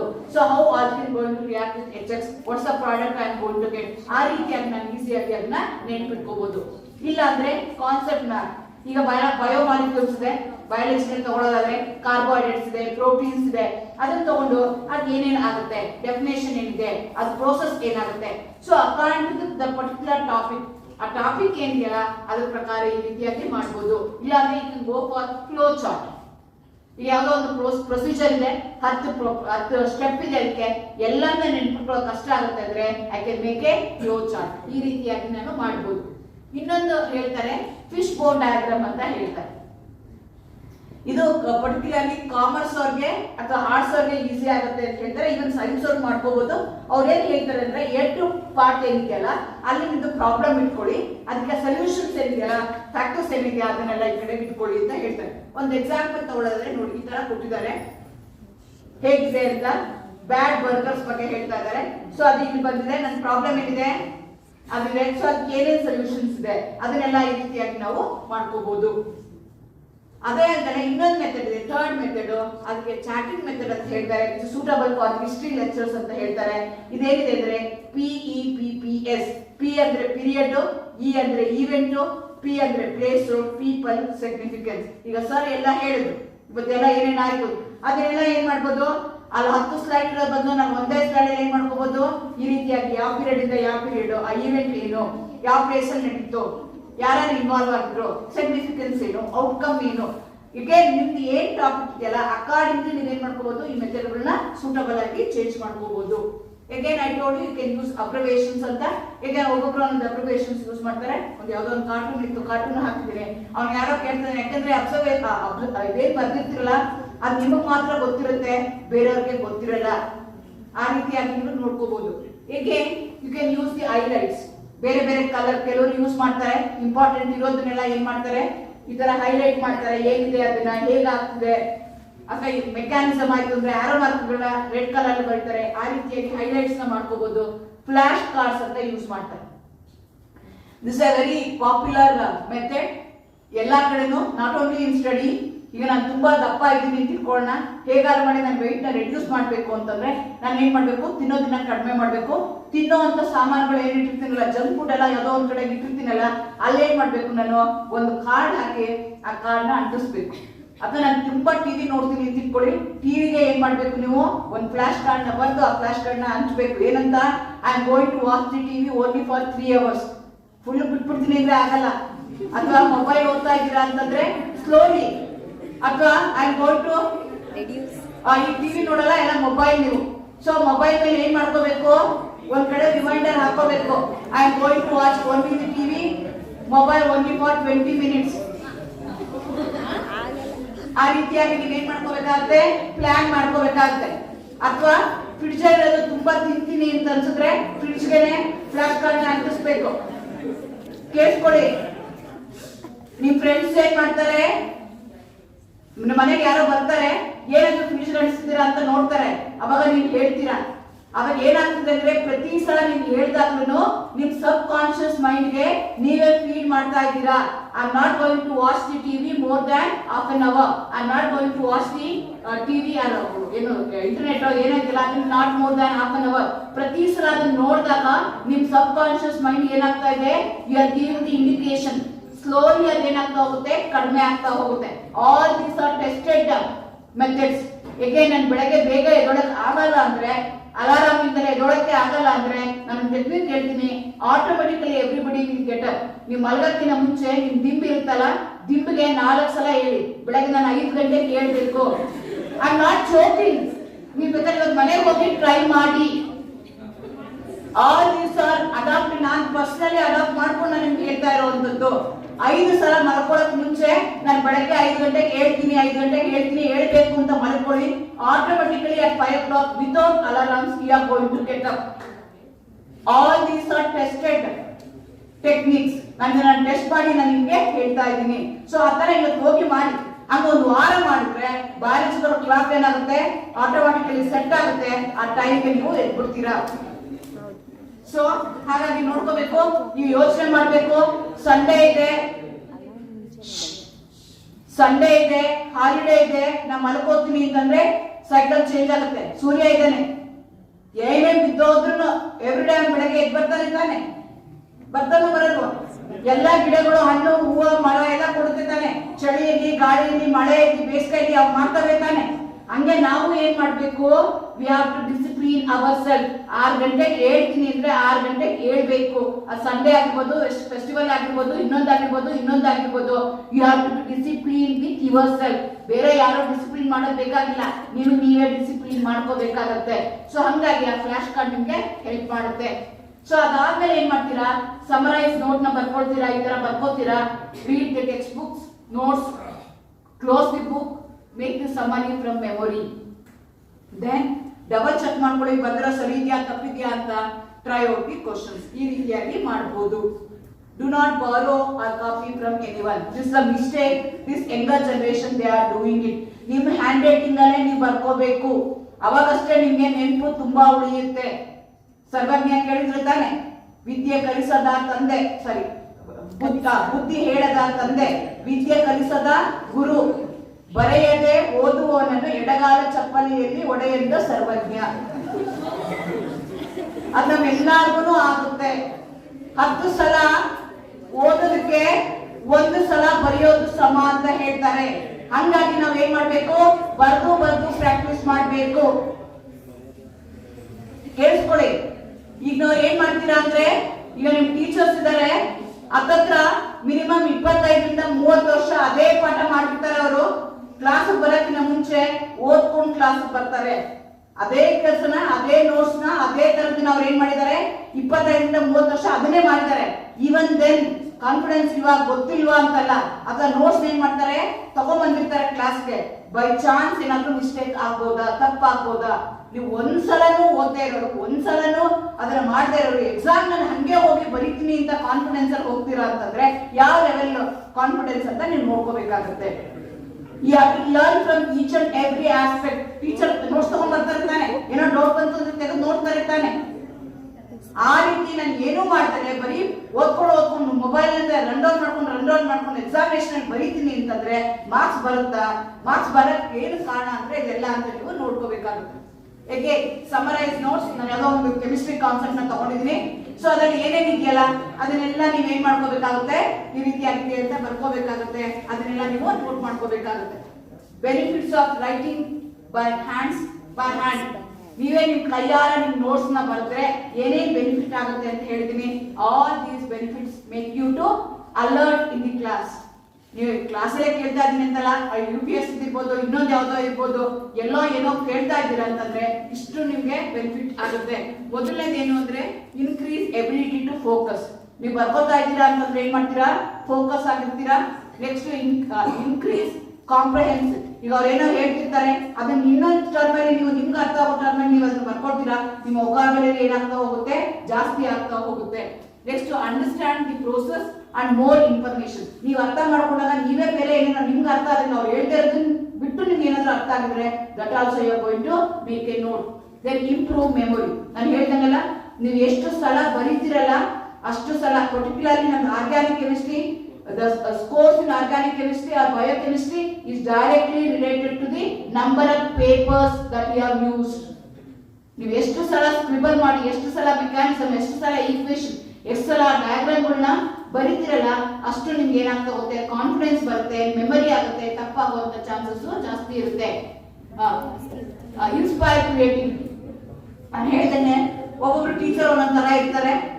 ಒಬ್ರು ಸ್ಟೋರಿ ಟೆಲ್ ಹೇಳ್ತಿರ್ತಾರೆ, ಒಬ್ರು ಎಲ್ಲ ಸುತ್ತಾಡ್ಕೊಂಡು ಬಂದು ಇರೋ ಪಾಠನ ಮಾಡಿರ್ತಾರೆ, ಕೆಲವರು ಸಿಸ್ಟಮ್ಯಾಟಿಕ್ ಆಗಿ ಮಾಡ್ತಿರ್ತಾರೆ, ಆರ್ಗನೈಸ್ ಆಗಿ ಮಾಡ್ತಿರ್ತಾರೆ, ಒಬ್ಬೊಬ್ರದ್ದು ಒಂದೊಂದ್ ತರ ಇರುತ್ತೆ. ಸೊ ಅದನ್ನ ನಾನು ಹೇಗೆ ಕ್ರಿಯೇಟಿವ್ ಆಗಿ ಮಾಡ್ಕೋಬಹುದು, ಕ್ರಿಯೇಟಿವ್ ಆಗಿ ಬರ್ಕೋಬಹುದು, ಕ್ರಿಯೇಟಿವ್ ಆಗಿ ಅರ್ಥ ಮಾಡ್ಕೋಬಹುದು. That also improves then engage your mind. ನಮ್ಮ ಮೈಂಡ್ ಆ ಕಡೆ ಈ ಕಡೆ ಹೋಗ್ದಂಗೆ ಅಲ್ಲ ಏನಾಗುತ್ತೆ ದಾರ ಹಾಕಿ ಎಳೆಯುತ್ತೆ, ಮೂಗ್ ದಾರ ಹಾಕಿ ಎಳೆಯೋದು ಅಂತಾರೆ, ಎಳೆದ್ಬಿಟ್ಟು ಅದನ್ನ ಕೂರಿಸ್ಕೋಬಹುದು. Extend the attention span. ನಾ ಬರಿತಾ ಇದ್ದ ಹೇಳಿದ್ನಲ್ಲ 20 ನಿಮಿಷದಲ್ಲಿ ಏನಾಗುತ್ತೆ ಅರ್ಧ ಗಂಟೆ ತನಕ ನಾನು ಕಾನ್ಸಂಟ್ರೇಟ್ ಮಾಡ್ಬೋದು if I am writing. Then improve organisation of information. ಆ ಇನ್ಫಾರ್ಮೇಶನ್ ಅನ್ನ ನೀಟಾಗಿ ಆರ್ಗನೈಸೇಷನ್ ಮಾಡ್ತೀನಿ, ಯಾವ್ದಾದ್ಮೇಲೆ ಯಾವ್ದು ಯಾಕೆ ಏನು ಅಂತ ನಾನು ಆರ್ಗನೈಸ್ ಮಾಡ್ಕೊಳ್ತೀನಿ. Improve practising skills. ಸೊ ಯಾವ್ದು ಬೇಕು ಯಾವ್ದು ಬೇಡ, ಇದು ಇಂಪಾರ್ಟೆಂಟ್ ಅಲ್ವಾ, ಇದು ಕ್ವಶನ್ಸ್ ಬರುತ್ತಾ ಕ್ವಶನ್ಸ್ ಬರಲ್ವಾ, ನೆನ್ಪಿಟ್ಕೋಬೇಕಾ ಬೇಡವಾ ಅದನ್ನ ನೀವು ಡಿಸೈಡ್ ಮಾಡ್ಕೋಬಹುದು. Provide A condensed document for the study. ನಿಮ್ ನೋಟ್ಸ್ ನಿಮ್ಗೆ ಎಷ್ಟೋ ದಿವಸ ಅದು ನೆನಪಲ್ಲಿ ಉಳಿದಿರುತ್ತೆ, ಹಂಗಾಗಿ ನೀವು ಕೈಯಲ್ಲಿ ಅದನ್ನ ಬರಿಬೇಕಾಗುತ್ತೆ. One more thing, this is very important thing, you are going to keep separate notebook. ಯಾರು ಇದನ್ನ ಮಾಡಲ್ಲ, ಎಲ್ಲೋ ಸ್ಕ್ರಿಬಲ್ ಮಾಡ್ತೀರಾ, ಒಂದ್ ಪೇಜಲ್ಲಿ ಒಂದ್ ಬರೀತೀರಾ, ಇನ್ನೊಂದ್ ಪೇಜಲ್ಲಿ ನಾನು ತಪ್ಪು ಅಂತ ಹೇಳ್ತಿಲ್ಲ, ಆದ್ರೆ ನನಗೆ ನಾನೇ ಡಿಸಿಪ್ಲಿನ್ ಆಗ್ಬೇಕು, ನನಗೆ ನಾನೇ ಇಂಪ್ರೂವ್ ಆಗ್ಬೇಕು, ನನಗೆ ನಾನೇ ಎಂಟೈರ್ ವರ್ಲ್ಡ್ ಅಲ್ಲಿ ಔಟ್ ಆಫ್ ದಿ ಬಾಕ್ಸ್ ತರ ಕಾಣಿಸ್ಕೋಬೇಕು ಅಂದ್ರೆ ನಾನೇನಾಗಿರ್ಬೇಕು, ಮೋರ್ ಡಿಸಿಪ್ಲಿನ್ ಆಗಿರ್ಬೇಕು. ಮೋರ್ ಡಿಸಿಪ್ಲಿನ್ ಆಗಿರ್ಬೇಕು ಅಂತಂದ್ರೆ ನೀಟಾಗಿ ಸಪರೇಟ್ ಬುಕ್ ಇಟ್ಕೊಳ್ಳಿ, ಆರ್ಗನೈಸ್ ಮಾಡ್ಕೊಳ್ಳಿ. ಆಮೇಲೆ ಇವತ್ತು ತಂದಿದ್ದ ಬುಕ್ ಇನ್ನೊಂದು ದಿವಸ ತರೋದು, ಬ್ಯಾಗಲ್ಲಿ ಎಲ್ಲೋ ಇಟ್ಕೊಳ್ಳೋದು, ಕೆಮಿಸ್ಟ್ರಿ ಬುಕ್ ಅಲ್ಲಿ ಫಿಸಿಕ್ಸ್ ಬರೆಯೋದು, ಫಿಸಿಕ್ಸ್ ಬುಕ್ ಅಲ್ಲಿ ಹಿಸ್ಟ್ರಿ ಬರೆಯೋದು, ಇನ್ನೊಂದೇನೋ ಮಾಡ್ತಾ ಇದ್ರೆ ಆಗೋದಿಲ್ಲ. Then notes for each lecture should be begun with a new page with a date and a page number. Make your notes brief. Use abbreviations, formula, definition, specific fact symbols, demand, exact. ಏನಿದೆ ಅದನ್ನೆಲ್ಲ ನೀವು ನೋಡ್ಕೊಳ್ಳಿ, ಆ ರೀತಿಯಾಗಿ ಮಾಡ್ಕೋಬೇಕು. ಇಲ್ಲ ನಾನು notes ಬರ್ಕೊಳಕ್ ಆಗಲಿಲ್ಲ, ಕ್ಲಾಸ್ ಅಲ್ಲಿ ಕೇಳಿಸ್ಕೊಳಕ್ ಆಗಲಿಲ್ಲ ಅಂದ್ರೆ these are the other help resources I am going to have. Anyway ನಿಮ್ಮ ಹತ್ರ ಟೆಕ್ಸ್ಟ್ ಬುಕ್ಸ್ ಇರುತ್ತೆ ಅಥವಾ ರೆಫರೆನ್ಸ್ ಬುಕ್ಸ್ ಇರುತ್ತೆ, ಅಥವಾ ನಿಮ್ಗೆ ಗೊತ್ತಾಗಲ್ಲ ನಿಮ್ಗೆ ಲೆಕ್ಚರ್ಸ್ ಹತ್ರ ಹೋಗ್ಬೋದು, ಇಂಟರ್ನೆಟ್ ಸಿಗುತ್ತೆ, ಗೂಗಲ್ ನಿಮ್ಗೆ ಎಲ್ಲಾದ್ರೂ ಎಲ್ಲಿ ಕೂತ್ಕೊಂಡ್ರು ನೀವು ಏನ್ ಮಾಡ್ಕೋಬಹುದು ಸಿಗುತ್ತೆ, ಅದನ್ನ ತಗೋಬಹುದು. ಅದಕ್ಕೆ ಅದು ನಮ್ಮನೆ ಗೂಗಲ್ ಬಂತಾರೇ ಮಾಡಿದೆ. ಸಣ್ಣ ಮಕ್ಕಳು ಹೇಳ್ತಾರಲ್ಲ, ಎದುರಿಸ್ತಿದ್ದಾಗ ಹೇಳ್ತಿದ್ರಲ್ಲ, ಹಂಗೆ ಗೂಗಲ್ ಬಂದು ನಮ್ಗೆ ಅದೇ ಸ್ಥಿತಿಗೆ ತಂದಿದೆ ಈಗ. ನೆಕ್ಸ್ಟ್ ಫೆಲೋ ಸ್ಟೂಡೆಂಟ್ಸ್ ನಿಮ್ ಕ್ಲಾಸ್ ಮೇಟ್ಸ್ ನ ಕೇಳ್ಕೋಬಹುದು, past year examination question papers ನ ನೀವು ನೋಡ್ಕೋಬಹುದು. ಸೊ ನಿಮ್ಗೆ ಇದ್ರ ಏನೇನ್ ಇರ್ಬೇಕು ಅಂದ್ರೆ ನೋಟ್ಸ್ ಅಲ್ಲಿ ಎಲ್ಲಾ ತರ ನಾನು ಹೇಳಿದ್ನಲ್ಲ ಅದನ್ನೆಲ್ಲ ಮಾಡ್ಕೊಂಡು you are going to make your own style. ಫುಡ್ ನೋಟ್ಸ್ ಇರಬೇಕು, ಶಾರ್ಟ್ ಆಗಿರ್ಬೇಕು, ಕಾಂಪ್ಯಾಕ್ಟ್ ಆಗಿರ್ಬೇಕು, ಕಲರ್ಫುಲ್ ಆಗಿರ್ಬೇಕು, ಆರ್ಗನೈಸ್ ಆಗಿರ್ಬೇಕು, ಫ್ಲಾಶ್ ಕಾರ್ಡ್ಸ್ ಇರಬೇಕು. Use your own style. ಪ್ರತಿಯೊಬ್ಬರದ್ದು ನೋಟ್ಸ್ ಅವ್ರವ್ರದೇ ಆದ ತರದ್ದು ನೀವು ಮಾಡ್ಕೋಬೇಕಾಗುತ್ತೆ. ಇಷ್ಟೆಲ್ಲ ಮಾಡ್ಕೊಂಡ್ರೆ you are going to have a success key.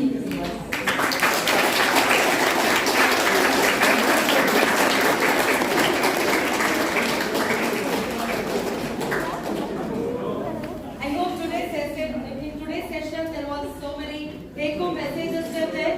Yes, ma'am. So I hope you enjoyed this second session also. Yes, ma'am. Yes. So we invested quality time, I believe. Yes? Yes, ma'am. We invested quality time today, right? Yes, ma'am. So compulsory there must be a take-home message must be there.